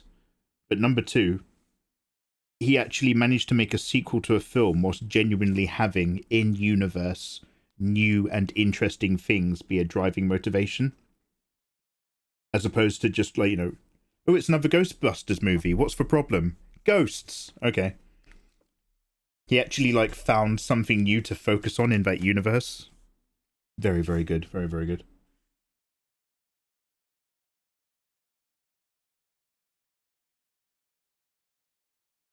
I feel like I was going to say something else. I feel like my little ramble just went in a different direction. But I think I wanted to ask Kid Ludens a different question altogether. I've forgotten what it was. Oh yeah, Kid Ludens, have you watched Ven? If you're a big Kojima guy, I wish you'd said Kid Ludens. Kid Ludens has never mentioned Hideo Kojima once in his life. But now apparently he's a big Hideo Kojima fan. Late to the party, they're the ones who are usually the loudest, right? Yeah. Now that he's big, Kid Ludens is like, look at me. Kid Ludens, have you watched then Escape from New York? Don't worry about Escape from LA. Have you watched Escape from New York? Oh, yo. At least, let's have a look. Wait, you've got your own website? Alright, mate.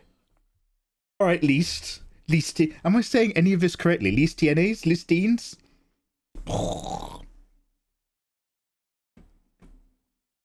Ooh, look at me. Look at my website. One sec, it's loading up. Oh, hey. Oh, this is gorgeous. Mushroom Fairy. Can I zoom in? I can. Oh, hey, this is dope. I really like all the atmosphere and stuff. You've got like ever so slightly lens flares and then loads of like, I want to say like spore activity. Like, do you know how like you like in some pictures you like try to add dust motes when you've got a shaft of light in some illustrations? I feel like you've done that, but like you've utilized spores for it. Oh, hey, that's lovely. Thank you very much for sharing. Advertisement just as I jumped in. Hey, cool. Don't worry, I was only sharing Where my have you secrets. been, young man? Cutesy wolf girl Livy. Is that Wolfie? Wait. How you doing? Welcome back. Lovely to see you. I've been away for a little bit. There we go. Oh, welcome back in. Thank you so much for 42 months. I know I've been away for too long. List ATNAs. I was telling you my deepest secrets. I was sharing as one illustrator to another. But you weren't listening. You were sitting for an advert. Which is rude. They missed out.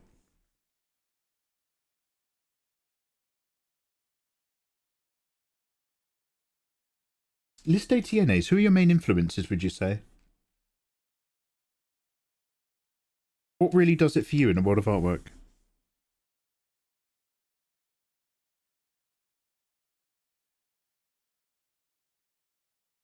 Okay, I want to go a little bit again. So I always like to move, whenever I'm doing like shadows or darker parts, I like to move down a little bit into the color wheel and then down into the values. It's my little 1-2 punch, that is.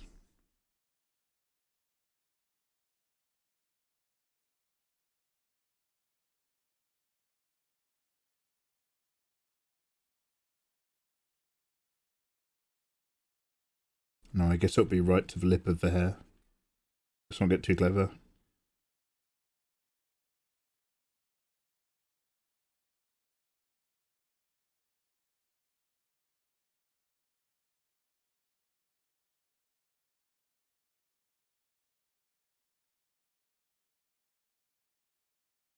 Hello there.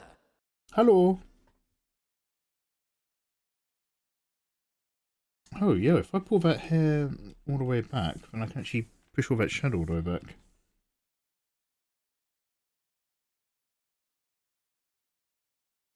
We'll come back to that. It's a little bit dramatic, but look, we'll come back to it.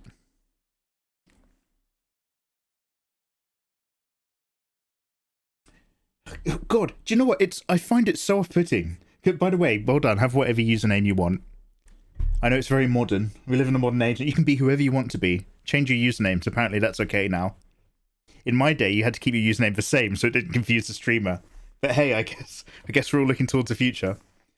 But because it's cutesy, it still starts with a C instead of just being cyber. So I'm like, that's kind of right, but that's not right. Like, there's something wrong with your name and I don't like it. In my day, usernames were like email addresses. You had one for life, absolutely.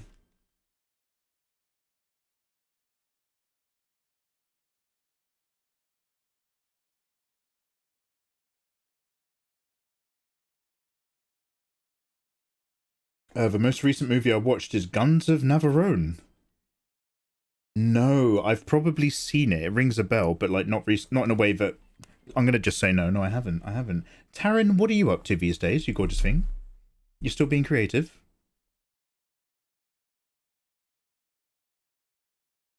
Yeah, he's never mentioned Metal Gear Solid. Never heard of it. Never heard of it. Oh, Listeness. Listeness?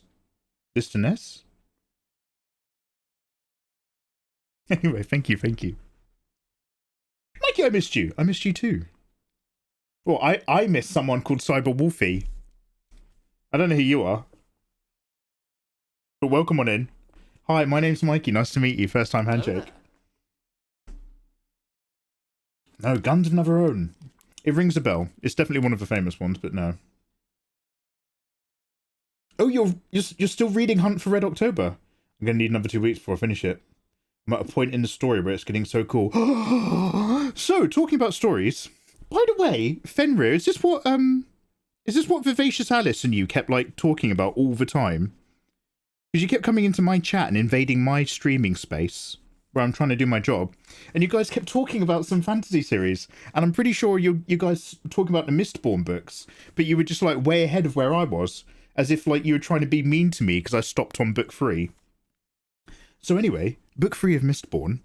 I noticed now that like a lot of the interludes, they're talking about how the previous God Emperor, I forget the terms, I forget all the language, but they're talking about how the previous divine ruler, although he was a monster, they sort of realized that actually he was the best of them, because he was genuinely still fighting all of the effects of ruin, and although he was a tyrant, he wasn't a hateful man, and he was genuinely putting things in place to help the populace in case ruin ever got out and made the world a worse place. And it's just like, oh heck. So when they were talking about, now spoiler alerts, I'm not going to give you any more details, however, when they were talking about moving the planet closer to the sun, that comes out of nowhere, and it suddenly changes the entire scale of what's going on, because you're just reading the book and it's just a world that they're all living in, and you're like, oh, there's been changes to the landscape. Oh wow, interesting. And when you're just like, oh no, they actually moved the orbit of the planet, you're like, oh. And it suddenly became like a grandiose thing. And then I was just like, what was the last thing I read recently where they talked about something coming from another star system? And I was like, that's Odium. That's Odium. I was freaking out. We got any anyway, we got any Sanderson people in chat? I, Mikey Mega Mega, believe that ruin is an aspect of Odium from an earlier time. And I'm willing to have a conversation on his hill, but not die on it. Same old, excited to see you back. Oh, excited to be back, Taryn. I took far too long off, and also was a little bit uncreative. And although I had stuff to do and plenty of projects, I was just like, I was opening Photoshop and I was just like, ooh, why isn't this happening? Now, I don't necessarily, I believe in burnout very strongly. And I don't think I had burnout because I don't work very hard. I don't necessarily know, and I'm not trying to be like, ooh, there's only 2 genders. Ooh, I don't understand. How can a trans woman have a period? I'm not having one of those conversations.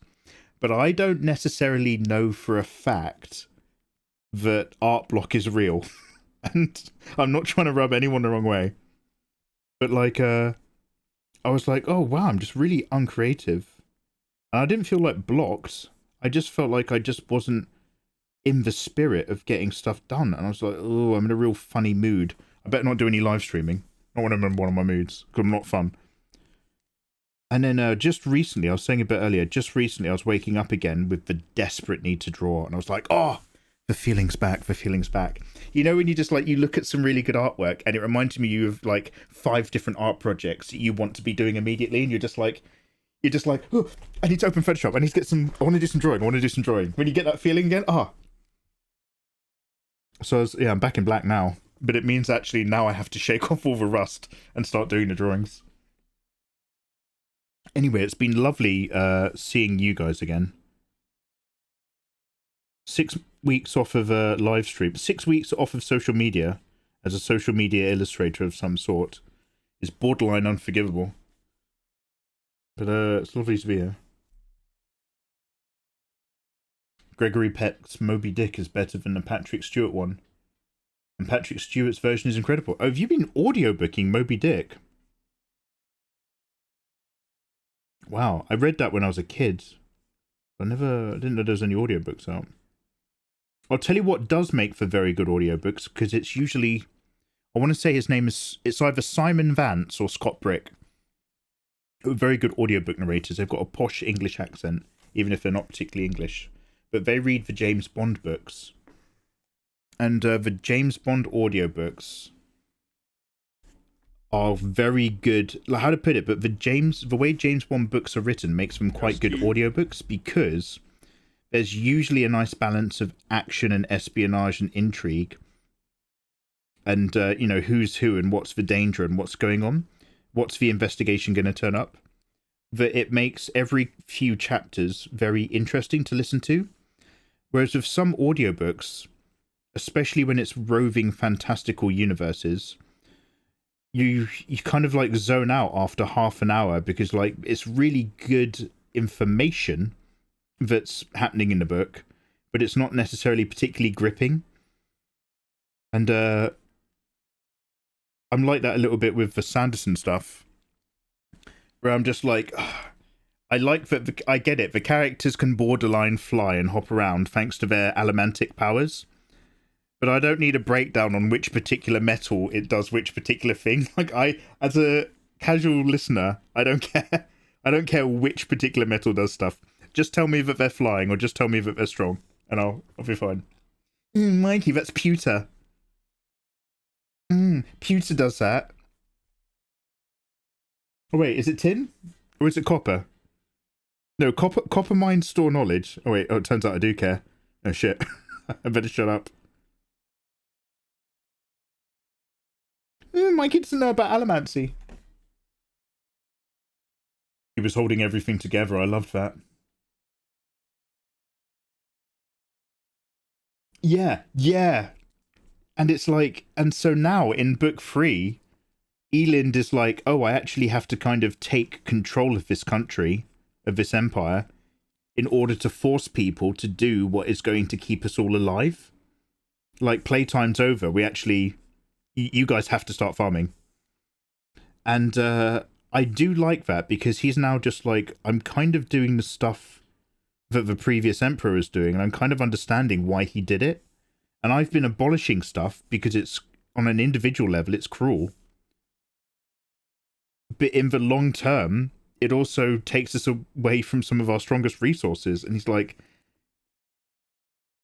we haven't gotten there yet, but the theme that I'm feeling for book 3 is like, should there be 2 types of politics? Should there be politics for a time of peace? And should there be politics for a time of war? It's kind of going back into that Roman Empire kind of attitude. And he's getting there organically as a, like, previously non-war-minded philosopher. But now he's actually having to put ideas into action, and he's becoming a... not fatalist. What is it when... What are you when you know that the overall results are worth it if the means are not individually ethically viable? I can't remember any philosophy. I read a lot of philosophy books when I was like 18, and I am nowhere near 18.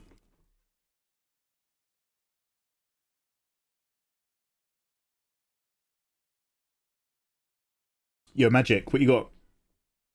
Let's have a look.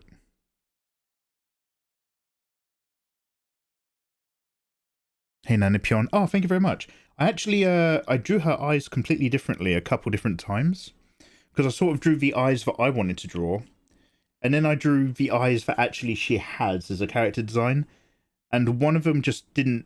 one of them felt like I was doing my own thing a bit too much. And the other just didn't look good. So I was trying to be like, okay, how can I get eyes that are like, follow that style that she has her eyes?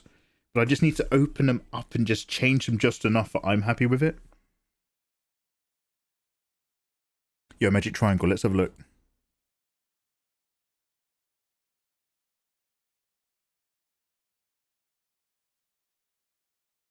Oh, wait, you're working in loads of different mediums. What? I like the one of a cat. I like the cat and the fisheye lens. 10 out of 10. Yo, so Magic Triangle, what are you working in most at the moment? Are you 2D or are you like blending?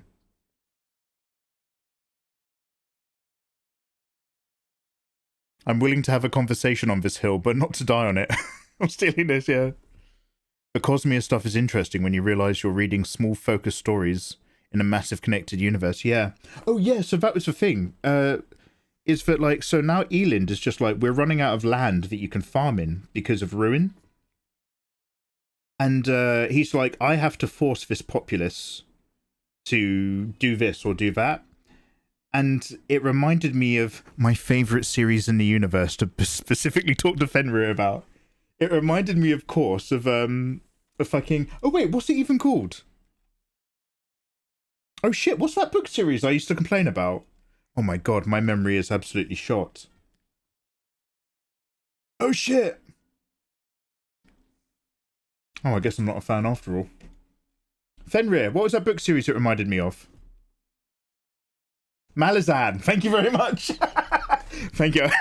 Malazan. Pragmatist. Yeah, I guess pragmatist is kind of... So pragmatism is not the right word specifically for one of those, the ends justify the means. But it's not a million miles off either. Yeah, so Malazan, like... So obviously Malazan did it better in a more fascinating way, which is the answer to a lot of things, because Malazan really goes out on these things. Whereas Eland's discovering he has to force the populace to do what's in their best nature. In Malazan, it's both darker and understandable in that because they lose so much import because of a religious uprising in one of their territories, they then have to be like, okay, we need to basically find a place to have loads of arable farming land inside our current borders so that this famine situation never happens again. And the best arable farming land needs to basically be taken from our allies who have died helping us historically in these famous battles. So the Empress starts vilifying the good guys and turning them into the scapegoats of all this stuff simply so that they can go into a little mini civil war and kill off their entire culture so that they can take all of their farming land for the good of the empire and like wipe them out, wipe out these horse herders and plant a load of fields instead and stop their grazing culture for the good of the rest of the people. And it's like such a horrible other side of the coin. And then you realize somebody is keeping somebody else alive this entire time so that they can act as a witness. We can't talk about Malazan. I'm already excited about drawing again. The more I talk about Malazan, I get excited about everything in Malazan. The themes as you read those book series slowly rotates, and by the end, it's all about bearing witness, mate. Oh, can't talk about that now. Do the ends justify the means? Yeah. I need to know what book this is. Oh yeah, I'm talking about the Mistborn series at the moment. They're so dense. I'm gonna go watch a film for wife. Nice to catch up again. Let me know about Lords. Yes, Ayatollah, have a good one, dudes. Send her my love.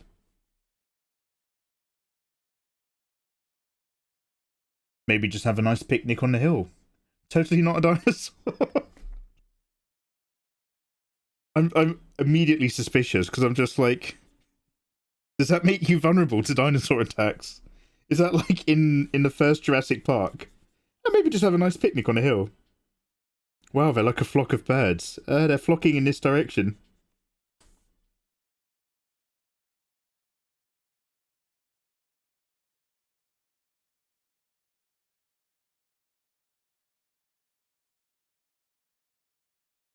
$50 Shades of Mikey. No, that's the other book we're doing. Is that the I had sex with the embodiment of lust and now I am the greatest fighter and master of sex? Kiteser! No, Kiteser, that's the name of the wind. I know exactly what you're talking about, Kiteser. That's another book series. That is Patrick Rufus, Name of the Wind. Have I mentioned how awesome I am? The novel. And that's wild, because some of the ideas of what the bad guys are in that book and their descriptions are so vivid and awesome that you literally have to sit through a 11-year-old kid telling you how awesome he is compared to everyone else. Just like, oh my god. Malazan fan art when? No, we've been over this. We've been over this. Not yet.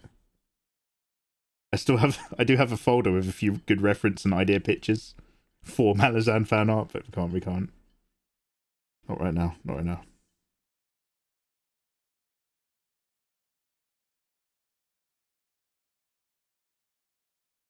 I do want to do a set, but the way that I want to depict them is completely different to what I'm doing right now, so I'd have to do some practice or something and get a feel for a different style. There's two... Okay, there's basically, yeah, just two. But Malazan and something else I want to draw in a completely different style. And I'm going to have to actually educate myself and get some practice in. As well as also having to learn a bit more clip to be able to actually make some more manga stuff. Instead of trying to emulate the results via the techniques that I currently use, which is really the worst long way round to getting somewhere at the moment. Inefficient. Mediocre! Does anybody know what film that's from? I will carry you into Valhalla myself. Mediocre! It's not Shrek 2. Oh, do you want a permit, Naru? Yeah, let me hit you up. Oh, wrong chat. Oh, no, wait. Oh, it's a command. Sorry, I forgot.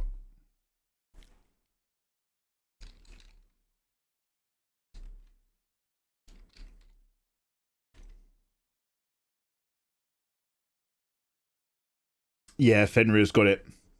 Fury Road. Mikey himself. How dare you? Mike and Joe.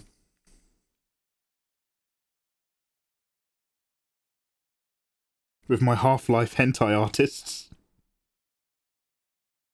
Oh, what a lovely day to draw.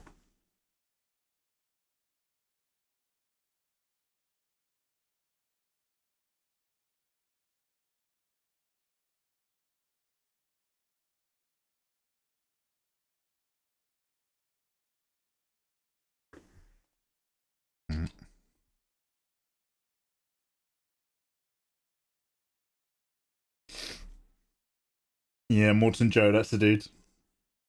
With his hot wives.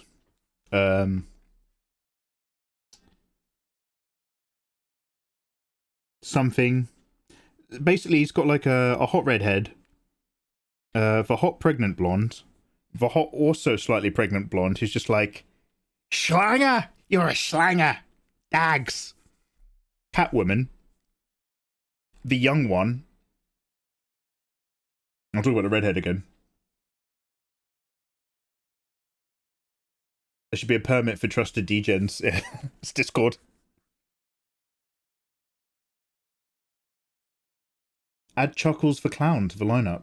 Spirit, is that the one that was like in one of those attorney games?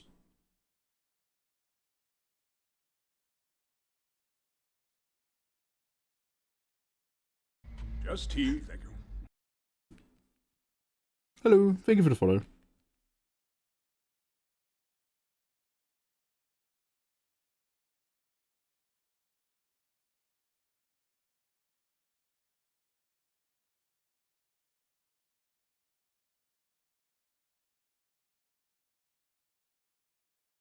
Just tea, thank you. Oh, hello, thank you for the follow.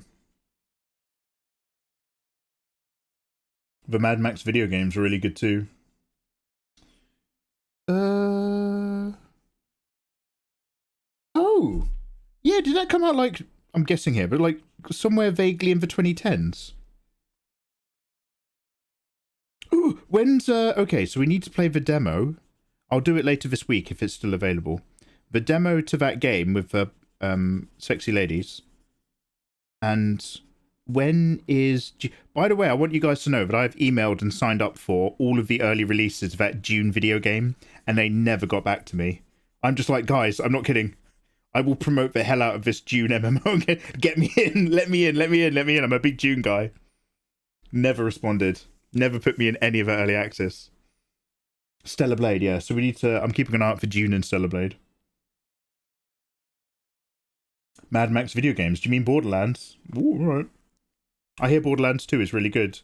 Honestly, I tried it once with another streamer for a little bit, and I think it's past its time. Well, that being said, I know a lot of people are playing retro games again and getting on it.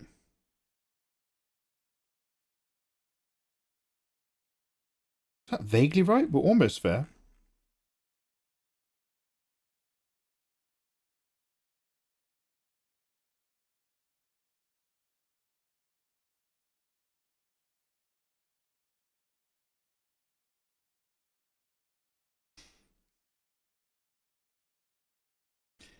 They saw that you haven't seen June Part 2 yet. They know you're a fake fan. Oh, don't. That hurts. There is nothing stopping me from going and catching it in a daytime showing. I'm just like, oh, no, I just do another round of sanding and plastering my bedroom instead. I should just go. I should just go. I will hate myself if I don't see it in a cinema. I'll go tomorrow. I'll drop off the carpet samples on the way. There we go.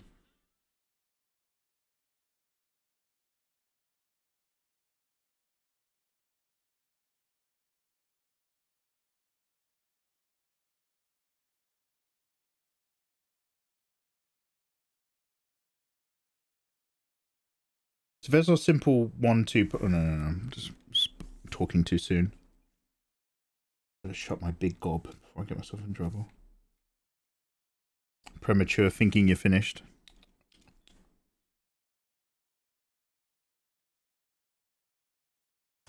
If it makes you feel better, I haven't seen it yet either. But our theatres suck, so I'm waiting until next year to see it in IMAX.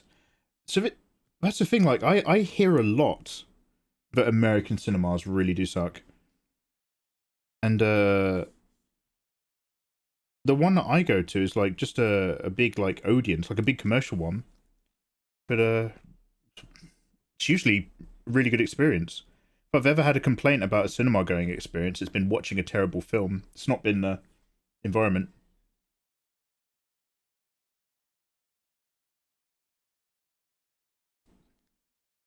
I don't want to be a backseat jazzer. But the middle seam of the skirt not being... Oh wait, who is this? The middle seam of the skirt not being in the middle of the front belt loops can't be unseen.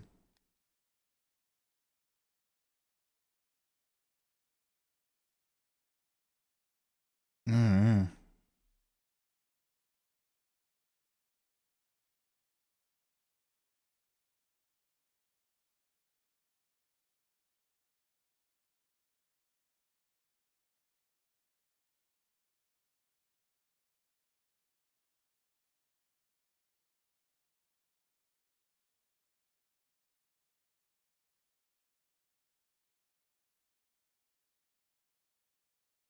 Oh, Jesus.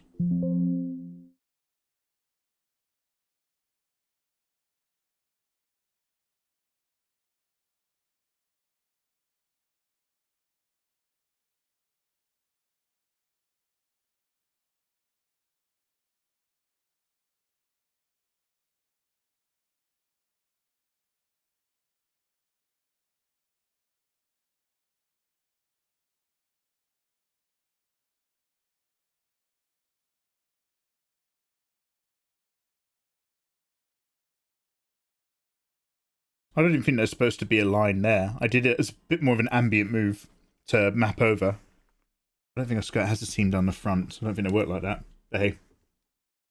Quality control! Yeah, to be fair, when you're doing like a clean line art render of a picture, you have to get the lines correct. He is right. If you're doing a painty render method, you can always come back later, but You want to get the correct bits correct early. Suzamorph, hey, привет. How you doing? Free June key inbound. I wish. Most chain theatres in major cities are just fine. Fenrir is a man of the villages, the troughs and the wild. Fenrir is so well travelled.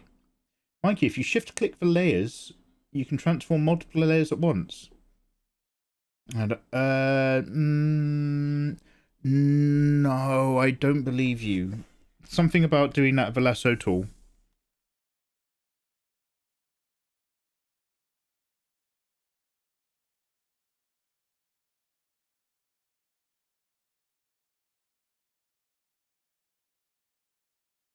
I can't warp it. I can't warp it when I've got 2 layers. You can do basic stuff like transform, but you can't warp. Leonard, hello there. How you doing?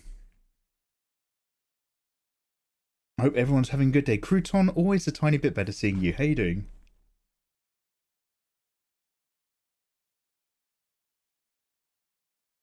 Thanks to Squaresoft for the key. We've got to quality control something. Yeah. 9 times out of 10, if I've got on a game key, the chances of the game being very good are quite low. Shout out to everyone who's ever given me a game key. Very cool, way to go! Oh, hey. Get hashtag UCKED ads. I hate you. I hate you so much I shit Aw. blood. Oh. Or spirit.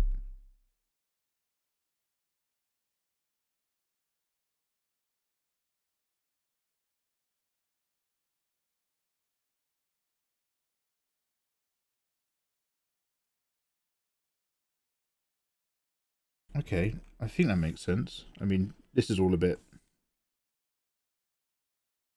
vague, but we're sort of there.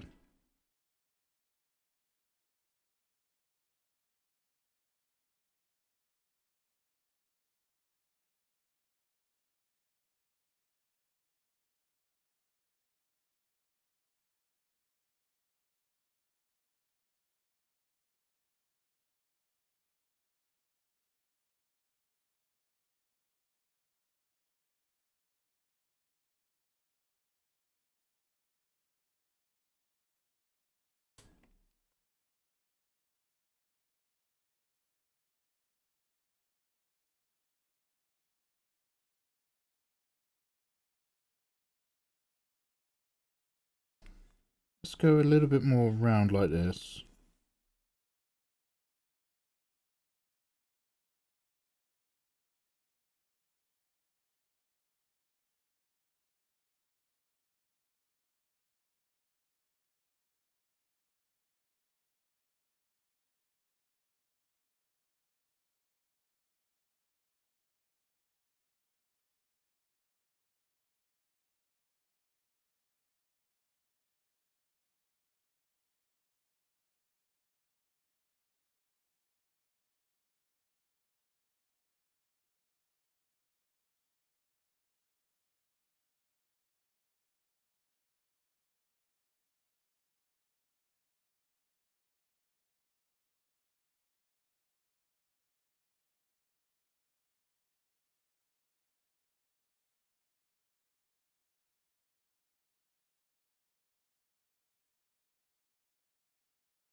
Ornithopters!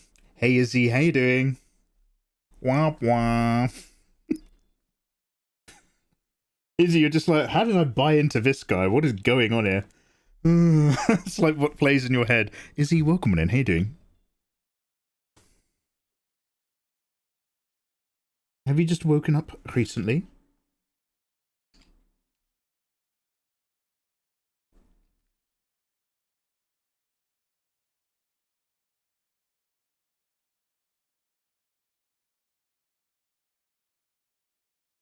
Are those grey dots? Yeah.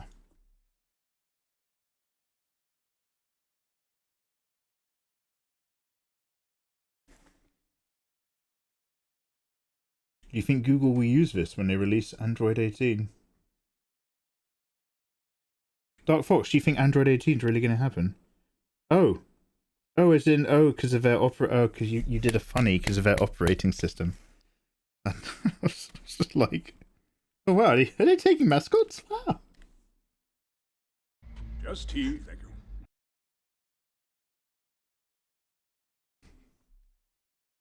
Volgraza, hello there, how you doing, man?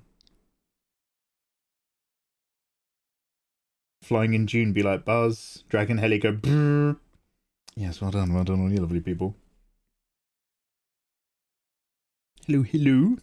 Yeah, hi guys, welcome on in. Izzy, how you doing? Izzy? You have to DM me on Twitter, please, and DM me those dates again. Because I was like, I can't remember which month. But one of those months is TwitchCon, quite possibly. I'm just trying to work out if any of that lines up.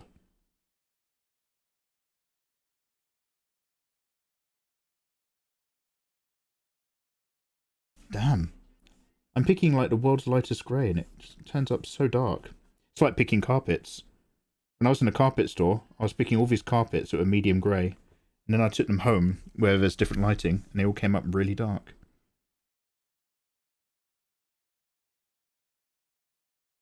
Well, I don't know, but like the Europe one is at the end of one of those months. I don't know which one's the one. Also, I can't remember which month is the one that I even looked at just recently.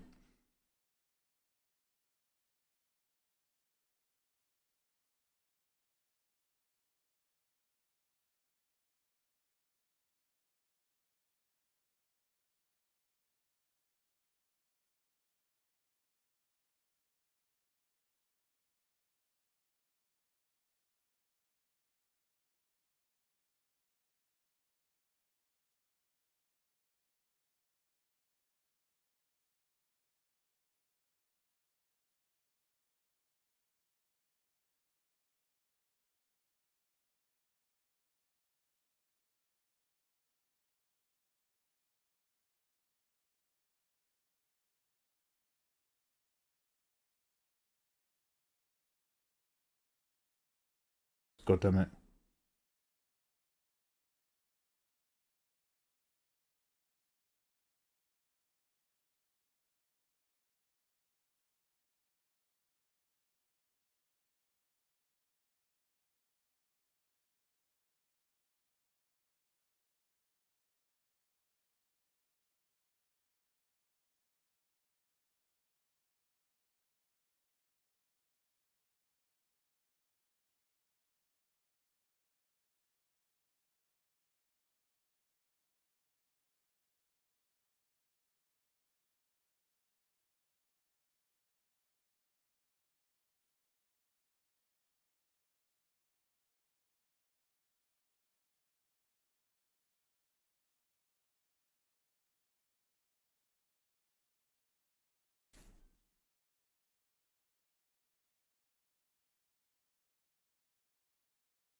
Okay. This is super simple. That's it for the key layers and elements. Yes, okay. Right, let's save the flat.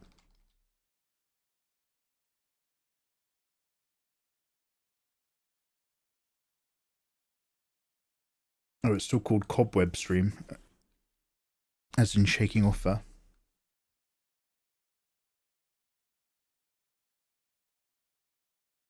I was debating going, but it's literally the weekend before Anime Expo in LA, and I'm already going there to help out. Oh, you're working at the expo. Are you helping out with, Wait, you're not... Wait, are you... Fenrir, you're not helping out with another live streaming illustrator by any chance, are you? Color relativity is crazy stuff. Dudes. It is. You're going to be at TwitchCon? I don't know. Probably not. Unless it just happens to weirdly line up with some other stuff. And then it's kind of a... maybe.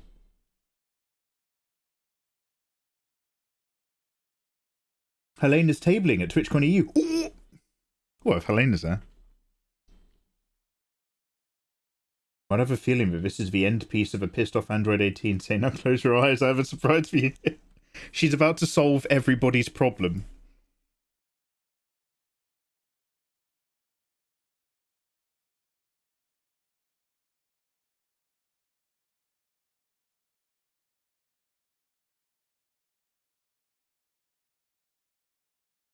Just helping folks in the artist alley.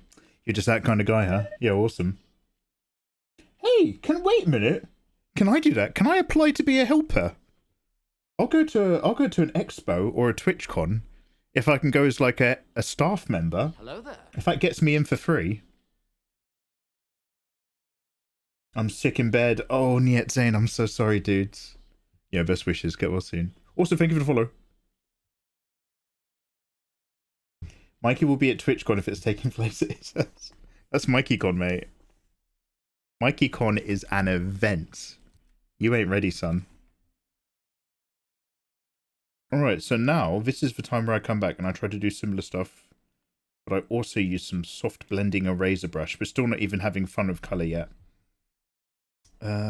So...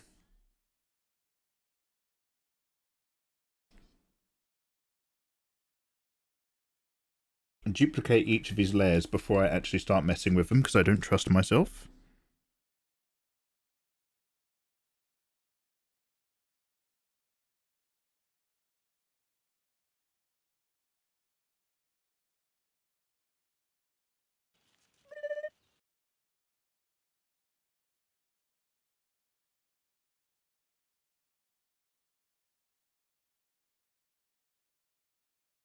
Also, thank you for the follows.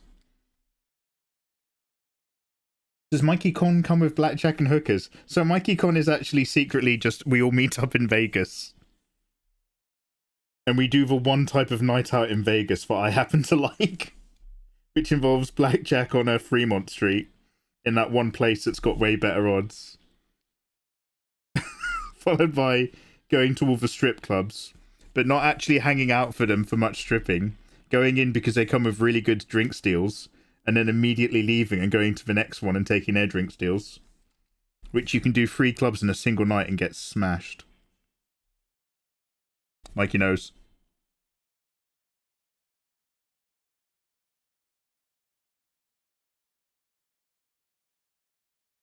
I would like to buy 1 ticket to MikeyCon, please. I'll put you on the list. Your guest list, Taran, you are. Just tea, thank you. Open the little gate.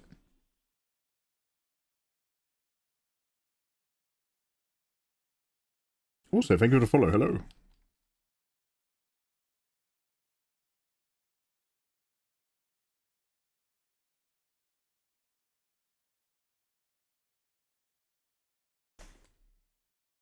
Cyber Wolfie, you're in.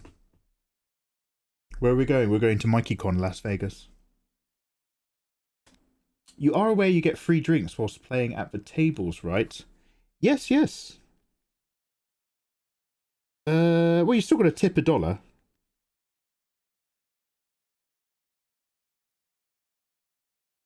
But the drinks at the strip club are loaded.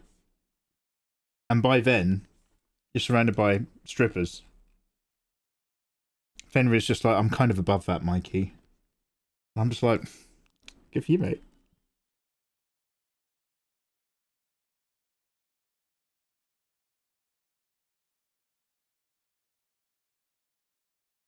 Princess Poopy. Finally catching a stream. I heard strip club. You can get really good drink deals at the strip clubs. If you don't stay for the stripping, and I'd always suggest staying for at least a couple. It's impolite otherwise. Maybe stay for 5.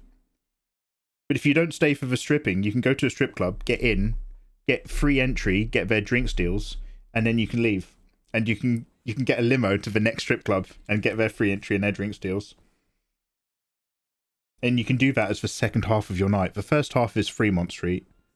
But you can do that with all your blackjack money. Get absolutely smashed. The world's an amazing place.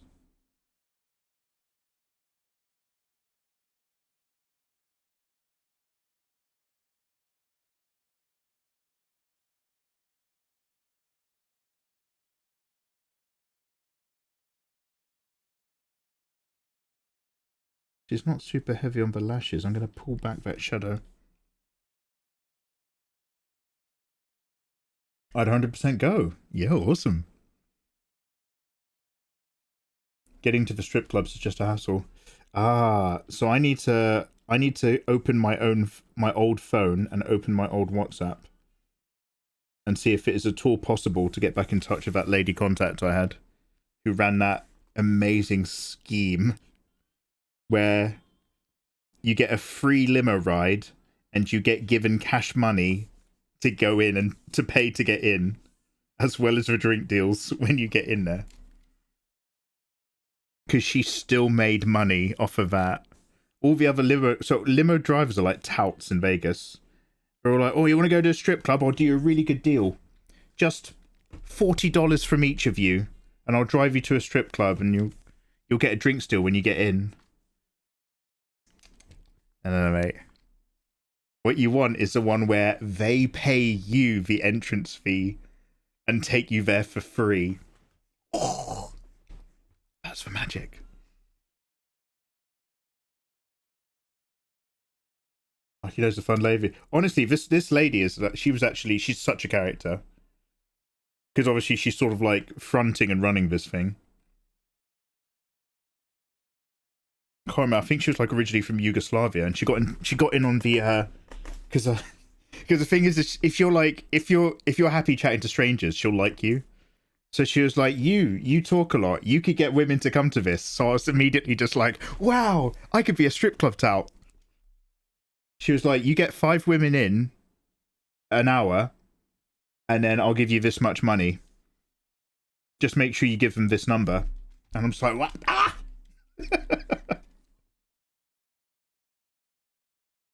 I'm very easy to compliment.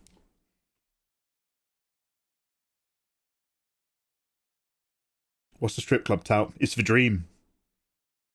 How old is your old phone? Because if it's too old, you won't be able to update and access your WhatsApp because your iOS won't support the newest version.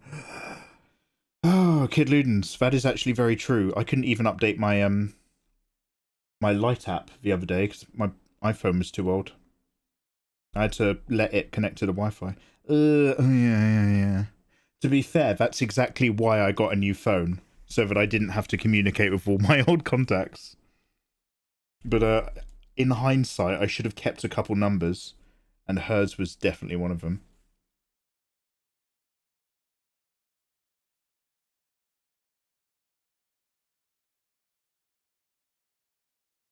Oh shit.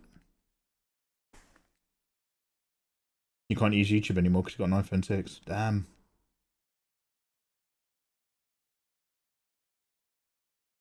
Letting devices connect is peak cringe. Oh god, it is.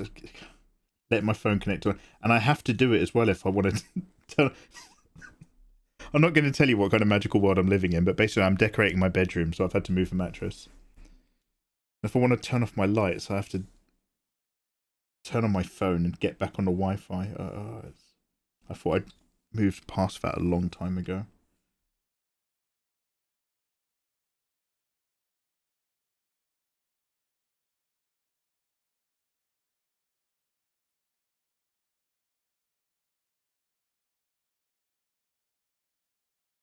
Just tea, thank you.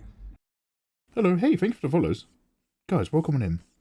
We're just chilling out and drawing characters. I'm trying to keep my method relatively simple, so that I can kind of have a process that maybe I can rely on for consistent artwork. But the problem is I always want to do art in a slightly different style or a slightly different manner. Do you know what? I think that's too much. I don't think it needs that.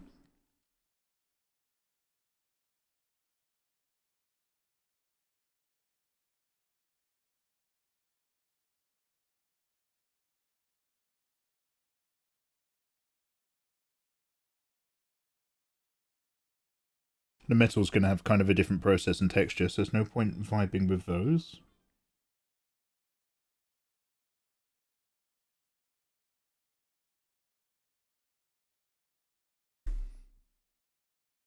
I fucking love women. Oh yeah. I hope you like Cuban women in particular, because that is 95% of who was in all the strip clubs last time I remember going. We're just like, wow, there are a lot of Cuban chicks in here. There is a preference.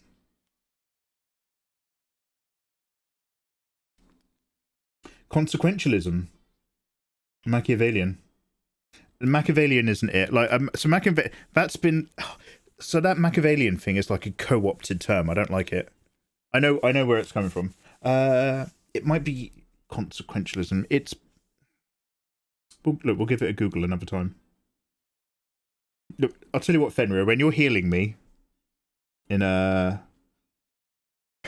What's the name of anything that we do? Wait, Fenrir, what's the name of that game I like? The finals. Damn it. Oh, wow. Maybe I need to go to bed. When you're healing me in the finals, mate, I'll tell you what the name of that thing is. Worry about it then.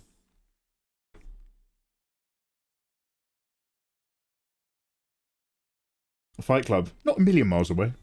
Fight Club is more of a university passion. When you go to university, you watch 2 films if you've not seen them and you think the world's really edgy.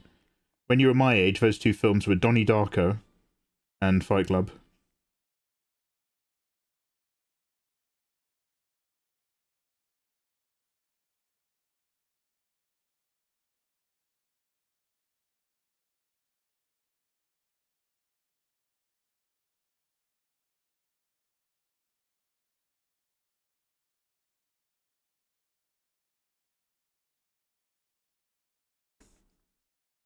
Hey, Spirit. Did the Men in Black memory flash? I think I did. I think I've lost some brain cells along the way. You guys got to keep an eye on me. That's the beginning of the end, that is. I'll have to do what, do you guys remember the Billy Connolly stand-up? Where he's like, one of the things you have to do, if you're smart when you get older, is you have to find a relative who's like a young kid who'll basically just tell you stuff that other people are too polite about. And you have to give them a little bit of money and basically be like, if I ever smell of pee, you have to tell me. Here's a little bit, here's a $5.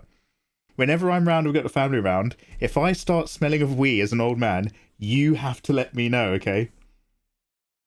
And also, you have to catch me if you see me doing too much tongue action when I'm eating. You gotta let me know if I'm trying to tongue the spoon before the spoon's in the mouth. You gotta let me know. What are we gonna be eating? I'm getting stressed out. Do you have food needs? Are you definitely allergic to anything?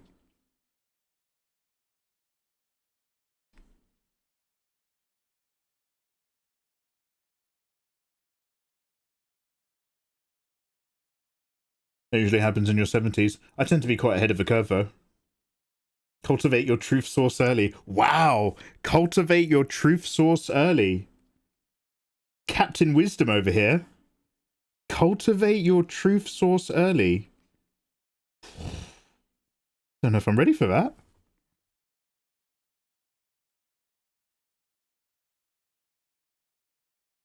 Guru F-Dog.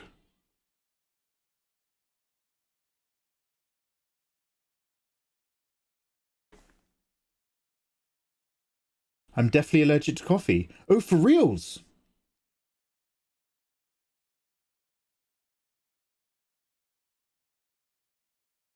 That's easy enough to manage. I just have to not do something stupid. Fortunately, I'm not slipping coffee into anything that's not coffee. Like, I'm never just like, oh, I'll have a Coca-Cola, but maybe I'll just nudge up the caffeine of a little spoonful of magic. No, that's fine. That shouldn't be a problem.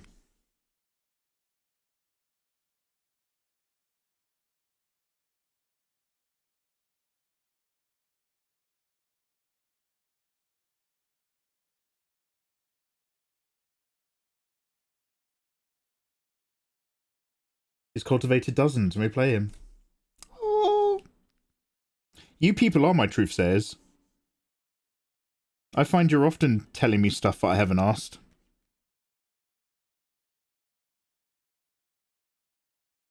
Probably for the best. It's quite useful.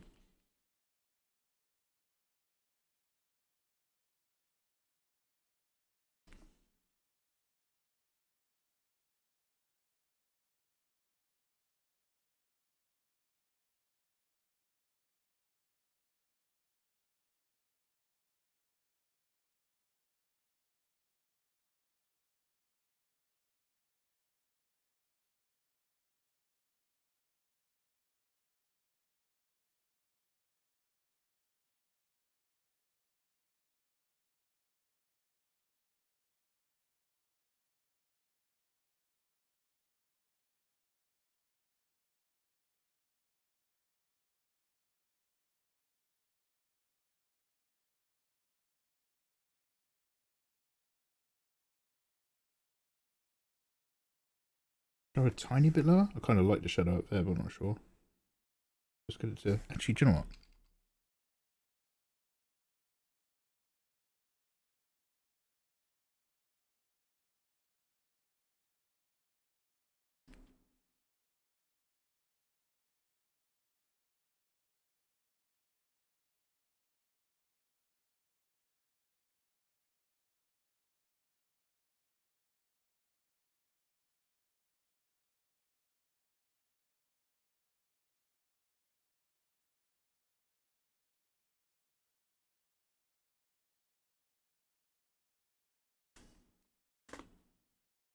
Specifically, the green dust and pollen from coffee beans, tea, and energy drinks are fine. Good. From the coffee plant. Don't go near plants for coffee. Mike, I'm going to give you an age check. In an entire country away, and I can smell you from here. And you smell amazing! Oh, like a mixture of playful and spicy with a dash of vanilla. Oh, spirit! Oh, cheers for the sniff, bruv. Do you remember the 2000 song? When I was young, I thought that life was so wonderful. When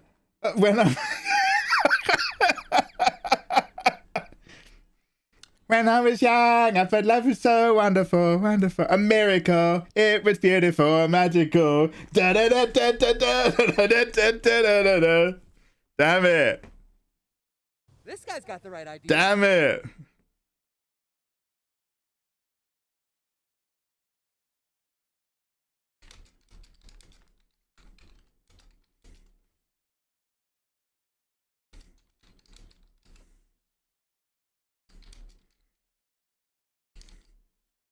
I'm just trying to see if I can get it from those lyrics. It's not Letter from Grinder. When I Was Young EP.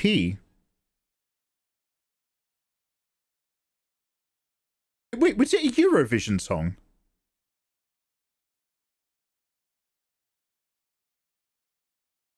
Luden's Reign of Terror.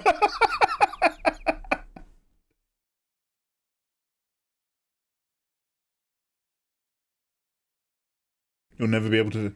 After Taman drinks coffee, Just tea, thank you. I sometimes get spicy kisses. Oh, yo, really?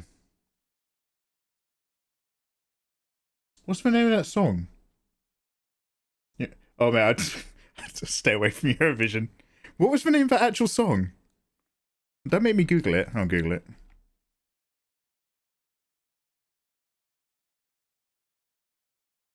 Kid Luden's Reign of Terror. He is like... That is like a...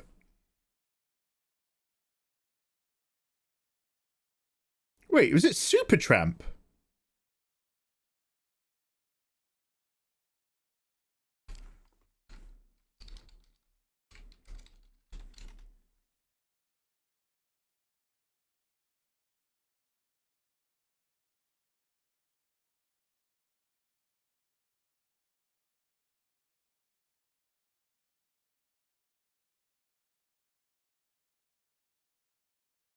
Oh, do you know what? I've confused myself with the clubbing cover. There's a cover of this where it's really high pitched and it's being sung. Oh, Scooter the remix.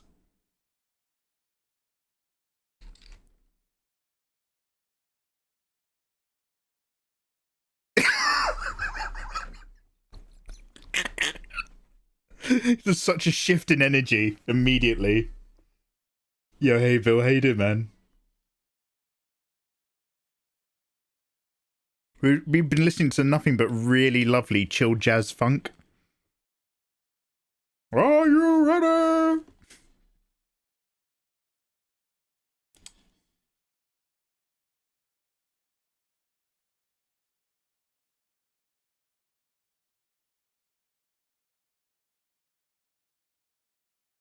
Damn.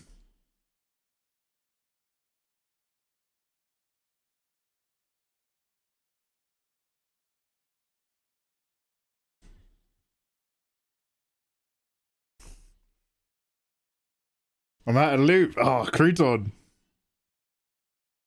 This was big. There was that really good phase in the early and in the 2000s to 2010s, where Germany, especially Berlin, had like a population deficit. So there was just loads of clubs and empty warehouses and buildings, and they were all playing shit like this from earlier back in the decades. There's something about going to France or Germany where the music's like 10 years out of date.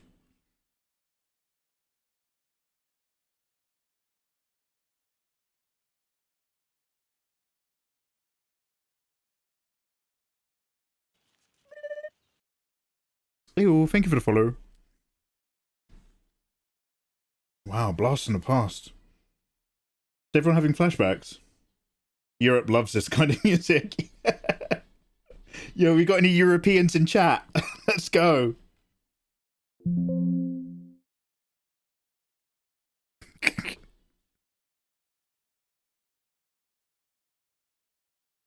This is a problem. This is the only thing that keeps putting me off multi-platform streaming, is that you just can't casually listen to bangers like this if you're also live on YouTube. What's DMCA gone mad it is? Can't play anything anymore.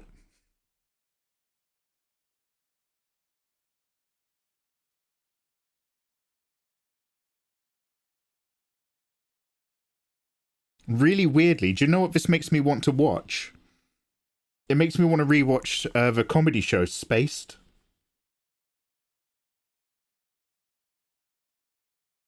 It's really giving me a very particular decade of vibes.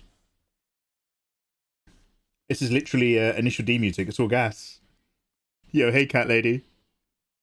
Cat Lady, what? Do I recognize you from somewhere else?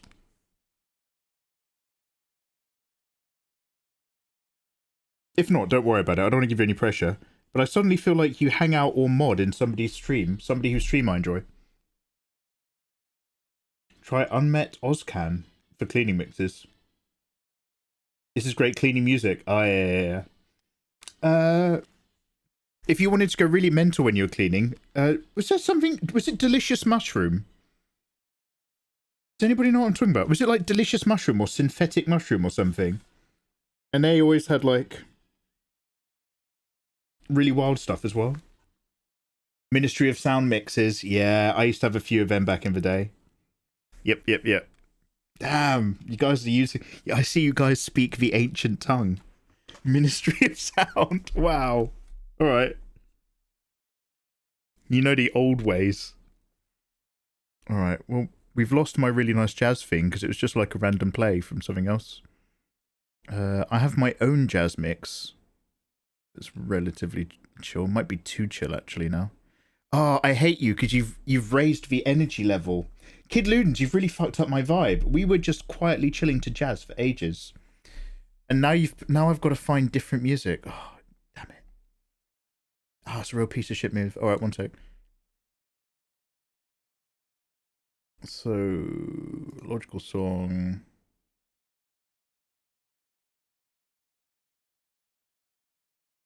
Start a radio. What does this do?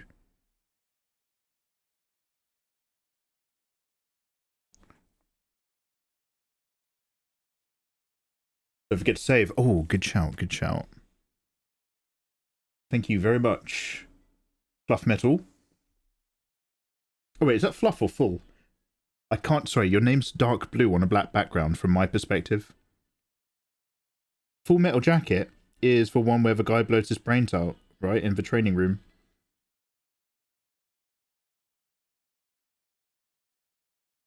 Is that the one with Charlie Sheen? No. Is it?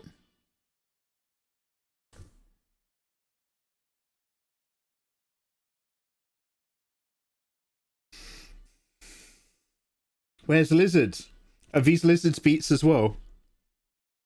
Yeah, Lizard's got a good taste. She's about that club life. Lizard the clubbing wizard.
Is she doing the spirit bomb and there's energy coming from her belly?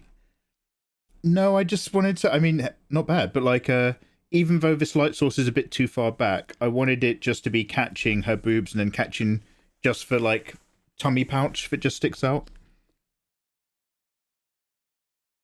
It's just really, I don't know if I've overdone it or oversold it, but I really want to throw out that that tummy pouch is right out there. Because it then tilts the pelvis. It implies a tilt of the pelvis to make the hips and bum stick out the other way. Well, that's what I'm aiming for, but I don't know how successful it is. Sometimes we can only try.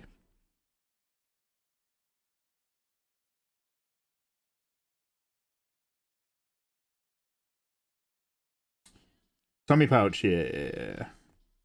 Some good pouching.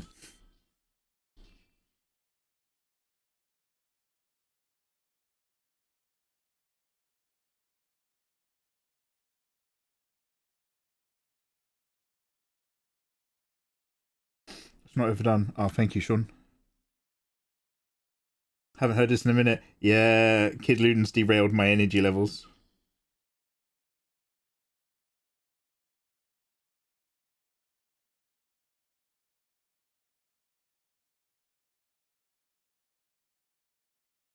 Now we're all going on the journey together. Look at what your playlist did to my customers. I said my playlist would make you feel things. I never said they'd be things that you wanted to feel.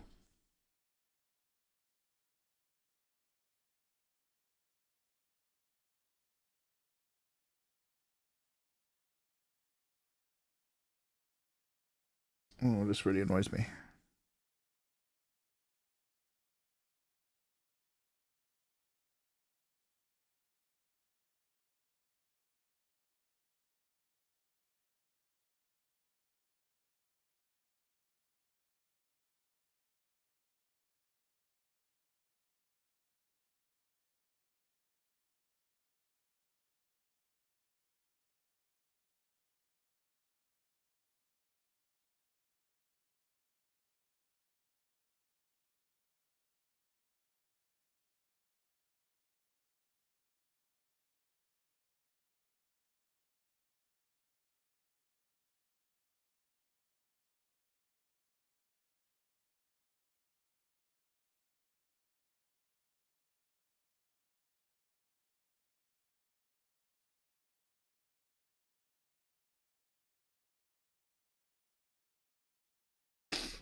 The cat lady, can you stop? Can you guys stop remembering things from my past?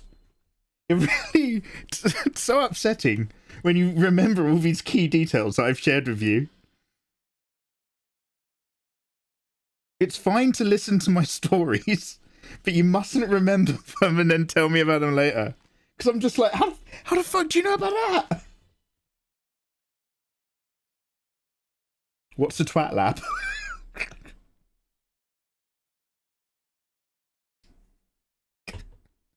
It's when you, it's when you go for a cruise in your modified car with a loud exhaust.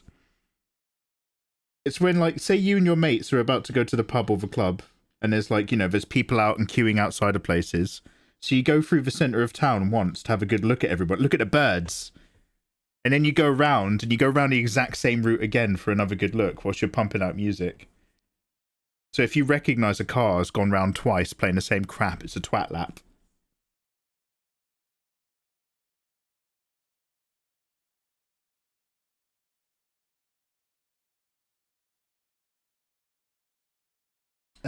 My lovely Anne. Hello, I love your videos. Hello there, my love. How you doing? Thank you very much for the kind words. Today we are keeping our colouring very simple. Just doing some lights and darks and shadows at the moment and then adding more colour later. But yeah, just chilling out and streaming. Thank you for watching them. Birds, innit? Look at all their fucking ears.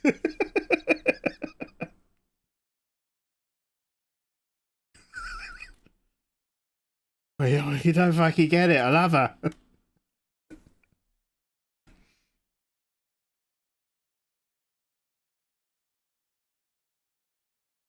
All right, darling.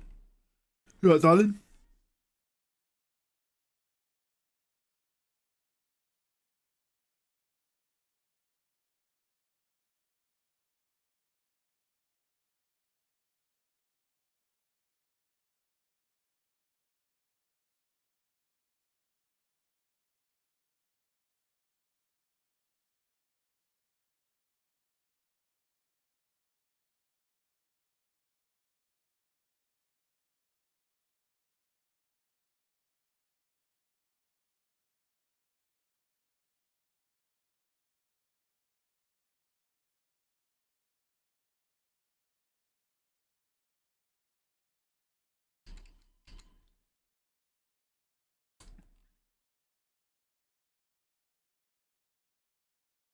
Okay, so there's our nice simple pass again. It's exactly like it was before, but all I've done is kind of gone around with a softer edge to move a couple things around and get very soft blend on some curves, but nothing really much to write home about.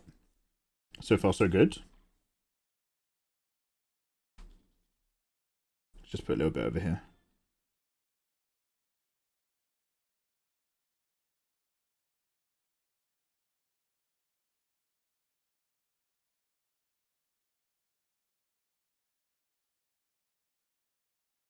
I'm not in love yet with this area around here.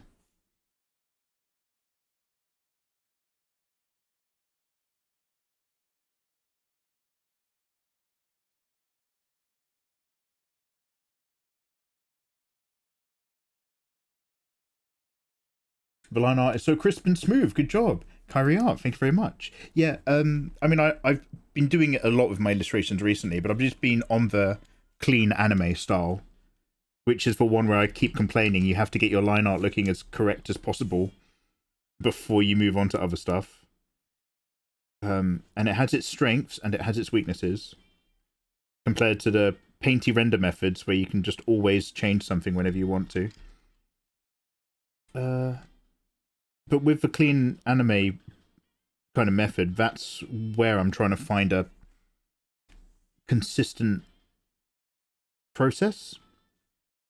Not something that I have to use as shackles, but something that can be just a nice base, especially if I'm doing a series and I want a bunch of drawings to look like the characters belong to the same universe, instead of my usual method of it being completely different every time. Oh god, I hate that you can still see that line around there. I didn't notice.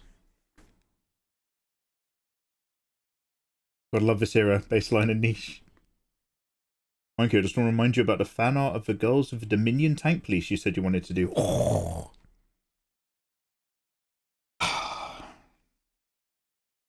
So, like I desperately want to do this, and I've got no time to do it, but I want to go through, like, I want my lifestyle now to be, like, watching, like, a niche old film, and then discussing it and, like, reviewing it, whilst also then doing, like, anime fan art of it, that's such, like, a deep cut reference. Only 10 people will know where the character's from. But as well as doing that of old film, like, I want to just go back to all the classic 80s cyberpunk anime and start, like, doing some updated fan arts. Oh, man.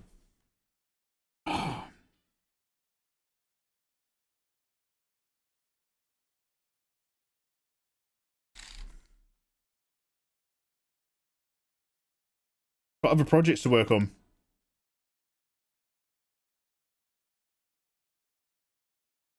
Look, if I give this a really, really light brush with the eraser, a really light large pass, low opacity, right here.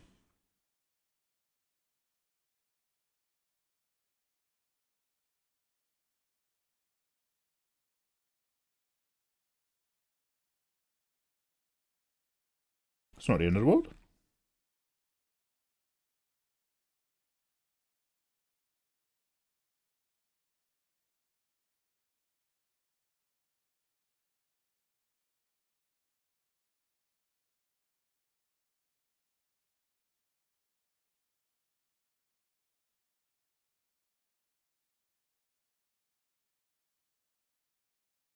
I'm having flashbacks of its music. Yeah, you and me both. Yo, Dank, how you doing, by the way? All I can think of is Mikey driving around with loud music and yelling at the pigeons for flying away. If it was still in my Punto, bumming around. To be fair, when I was at the age when I was listening to this sort of stuff, I wasn't in the Punto. The Puntos were part of my office life. That was Office Mikey story arc. When I was out clubbing and vibing, I was driving around in a Suzuki Vitara. Little black wagon it was. I thought that was the coolest 4x4 in the world. Never quite realising that the only other people who were ever driving Suzuki Vitaras were mums on the school run. I was like, yeah. I used to blast Noriega. Does anybody remember Nore? Does anybody listen to any rap? We used to put on Noriega and DJ Yoda albums and stuff.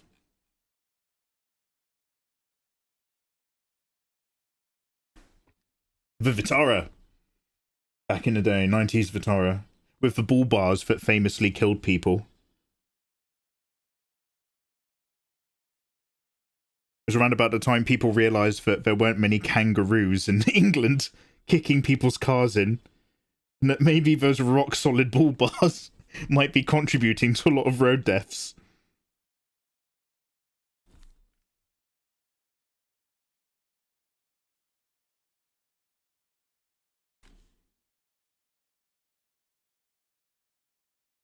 Have you seen how expensive Suzuki Jimmies are?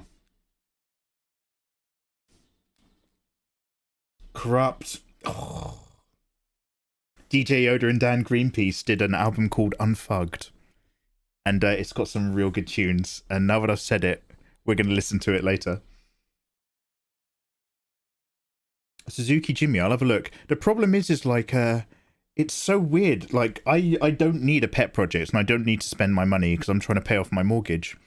But every now and then on Twitter or on Instagram or something, I'll come across these accounts where somebody in Japan has like a passion project, and the passion project is like just a really shit old Japanese model car, one of the cheapest, smallest ones that they've just like done up really nicely. What's the Suzuki Jimmy? Are you having it? Is this a laugh? Is it a real car? Oh wow, it's like a big Vitara. Damn. So this is a thing. Really weirdly, Kidloons, did you ever notice this? Lots of cars like this were getting sold off because, hey, I need to sell my car relatively cheap in the late 90s, early 2000s.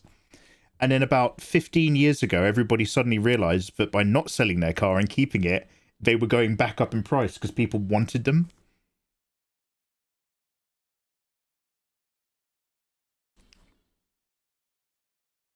It's like a Suzuki Samurai, but sized for actual people. Hey, man, my Vitara fit me and 4 other people.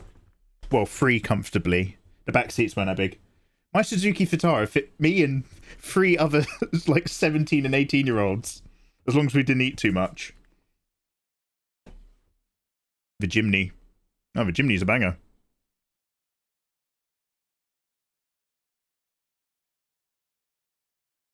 The new ones look so different. So I've seen the Suzuki Jimny Heritage Edition, and that looks real nice. Actually looks quite nice. This is really big in Japan as well. Like slightly older model 4x4s being like upkept really, really well. Like they're like wanted items out there. Got a 92 Miata. Yo, Tofu, let's have a look. Is it in really nice nick?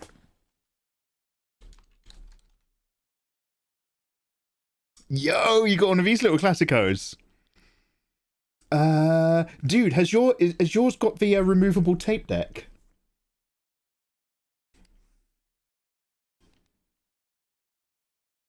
What the fuck is this remix? These are the OGs, mate.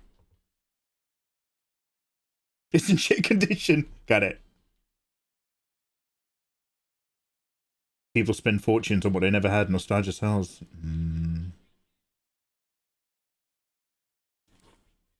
Honda CRX. So like I've just got like a Vauxhall Astra, but it's just like in relatively nice nick from like 2008. and it's got like a little black grill on the front instead of like the main little silver bit, and it just changes the aesthetic just enough to make it just quite nice. And like people have like, I've had 2 different people want to buy it from me before, and I'm just like, I know what I got. And the thing is, like, they're so cheap to run, they're so cheap to repair. The idea of having a status car sounds great until you actually have to deal with it.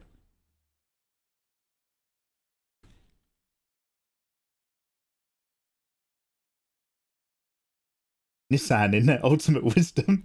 Wait, what make and model's your motorhome? It's not a Nissan. That's no import. Yours is like a, actually I don't know what I'm talking about, like a Gull Ring or a Streamline.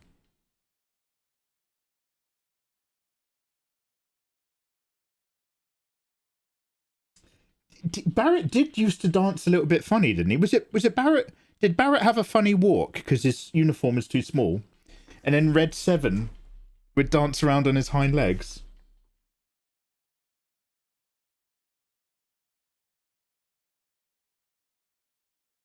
Oh, you got a separate truck. Oh, look at you, Bill. Bill's like, oh, I have lots of vehicles. All right, Bill Flex Nash over here. Talk about flexing. Nikki G, how you doing? Lovely to see you, Nikki. Nissan Titan.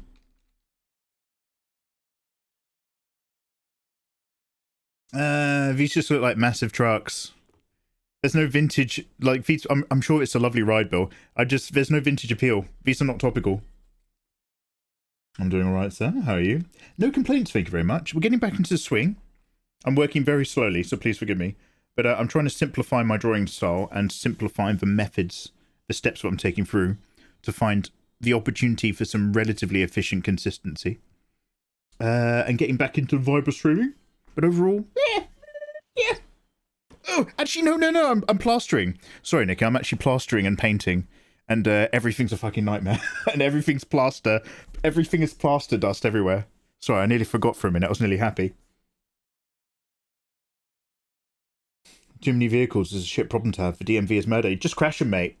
Whenever I'd had enough of one of the Puntos, I'd crash it. And the insurance would take it away anyway.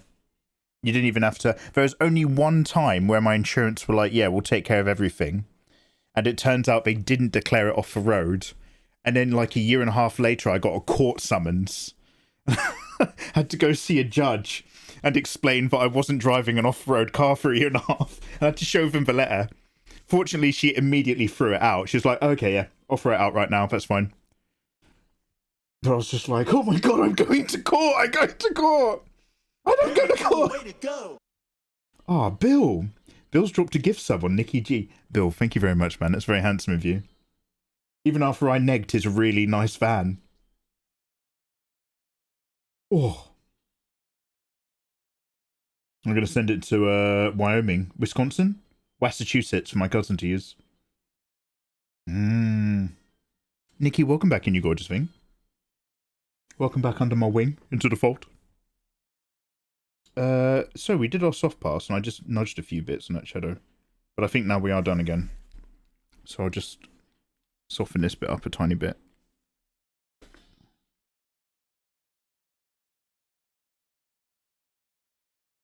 If any of you guys are on my Patreon, on the tier that has all the audio commentaries for all the artwork, you can always tell when I did a piece of artwork on stream, because all of the fast zooming in and out and all of the work suddenly has like a random 2-minute pause where nothing's happening and it's totally static. It's usually because I've stopped working, I'm just talking to chat.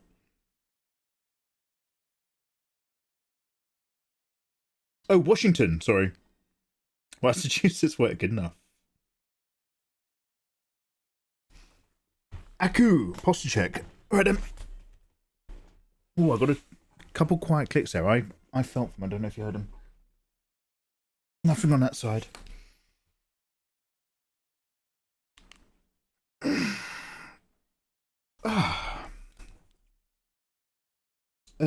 So what we do now? What did I do next after this?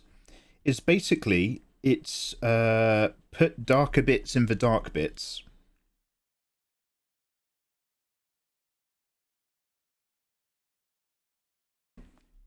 How are we doing for time? I might just do this a little bit later. I need a wee.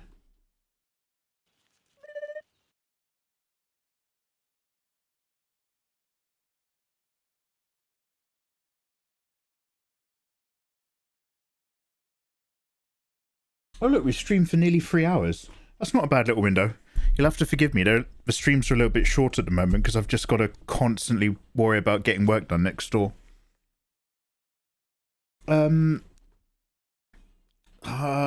So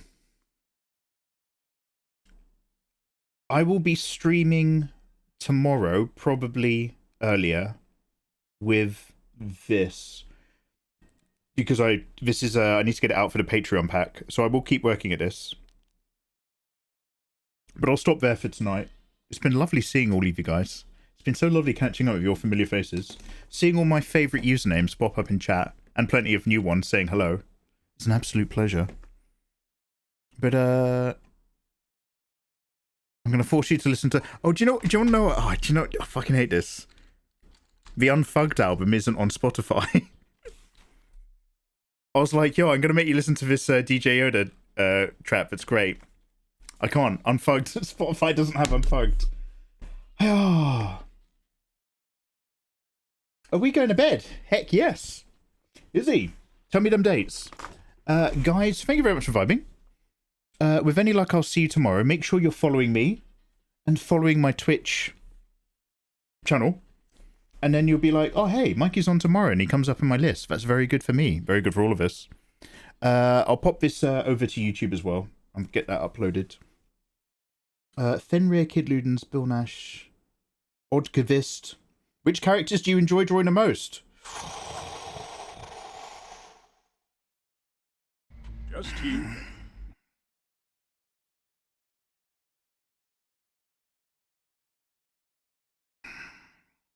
I want to say, like, the ones that I'm really passionate about drawing. But oddly enough, some of the characters that I've really, really want to draw, I've really wanted to draw them for years, and I've still never quite gotten around to it. Like, Sarah's Victoria, Police Girl, and stuff like that. Yeah, I like drawing the characters that I've already gotten a feel for, because I have followed them in the anime. That's why I always try to watch a few episodes of something before I do a fan art. But I like drawing my OCs, and I like coming up with stuff that has a good implied narrative. Says the guy who's drawing a character that's isolated in a grey void right now. I guess I really like the drawing once it's done, if I feel like I explored something and it was successful. Oh, that's such a simple question. You have no idea how loaded it is, good sir. But I like it nonetheless. Guys, follow me on all the social medias. I always tweet an hour before I go live. And I'm here on Twitch, playing video games and doing artwork. And we are going to go raid and jump into somebody else's live stream. Who's Mikey? Who's? Oh, I don't know yet. Let's go have a look.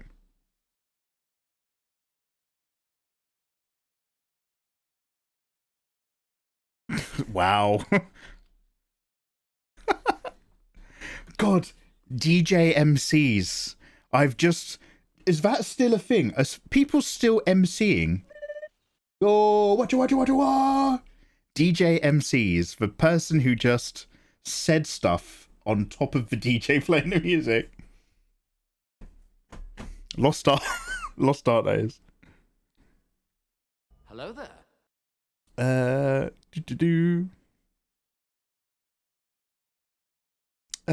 I'm really tempted to just take you guys into Kitty Ra's stream, because I'm probably going to put on Kitty Ra's stream in a minute. She streams earlier now. She used to be a real late night person, but now that she streams earlier, she's on in European evenings, which is very convenient for Europeans.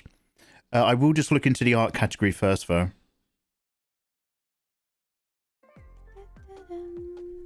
Oh, look, Dizzy Cower's doing something awesome. Oh, guys, I'm going to send you over to an amazing artist. Dizzy Cower. Right now we're making some. It's an egg. Oh, you can probably hear her. Dizzy Cower is an amazing illustrator. She's got this lovely Russian lilt to her accent. She's an art teacher, and her work is incredible. Incredible. She's super friendly as well. So, guys, go say hello to Dizzy Cower for me. /Ray. I mean, I'll be in there anyway.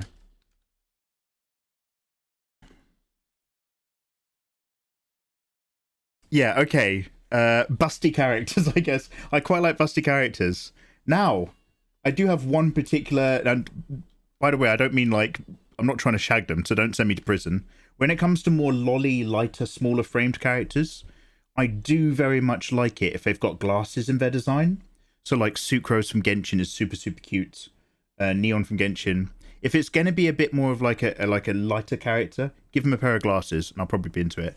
But mostly it's like curvy towards MILF. It's usually my personal spectrum of illustration preferences. Oh yeah, they don't have to be a lolly, but I just mean in terms of like slim framed characters in general. /raid? Is that how we do it? Oh hey, awesome. You gorgeous people. Blue cheese! Ayo! How you doing? Guys, go say hello to Disikawa. Their work is fantastic. They're amazing. They're super friendly. And they're one of the highlights of the art category. And I will see you guys hopefully tomorrow for some more artwork, because we need to work on this Android 17. We need to keep the process simple to keep the results understandable. But we'll get loads of colours and shapes and stuff in here. This is our base.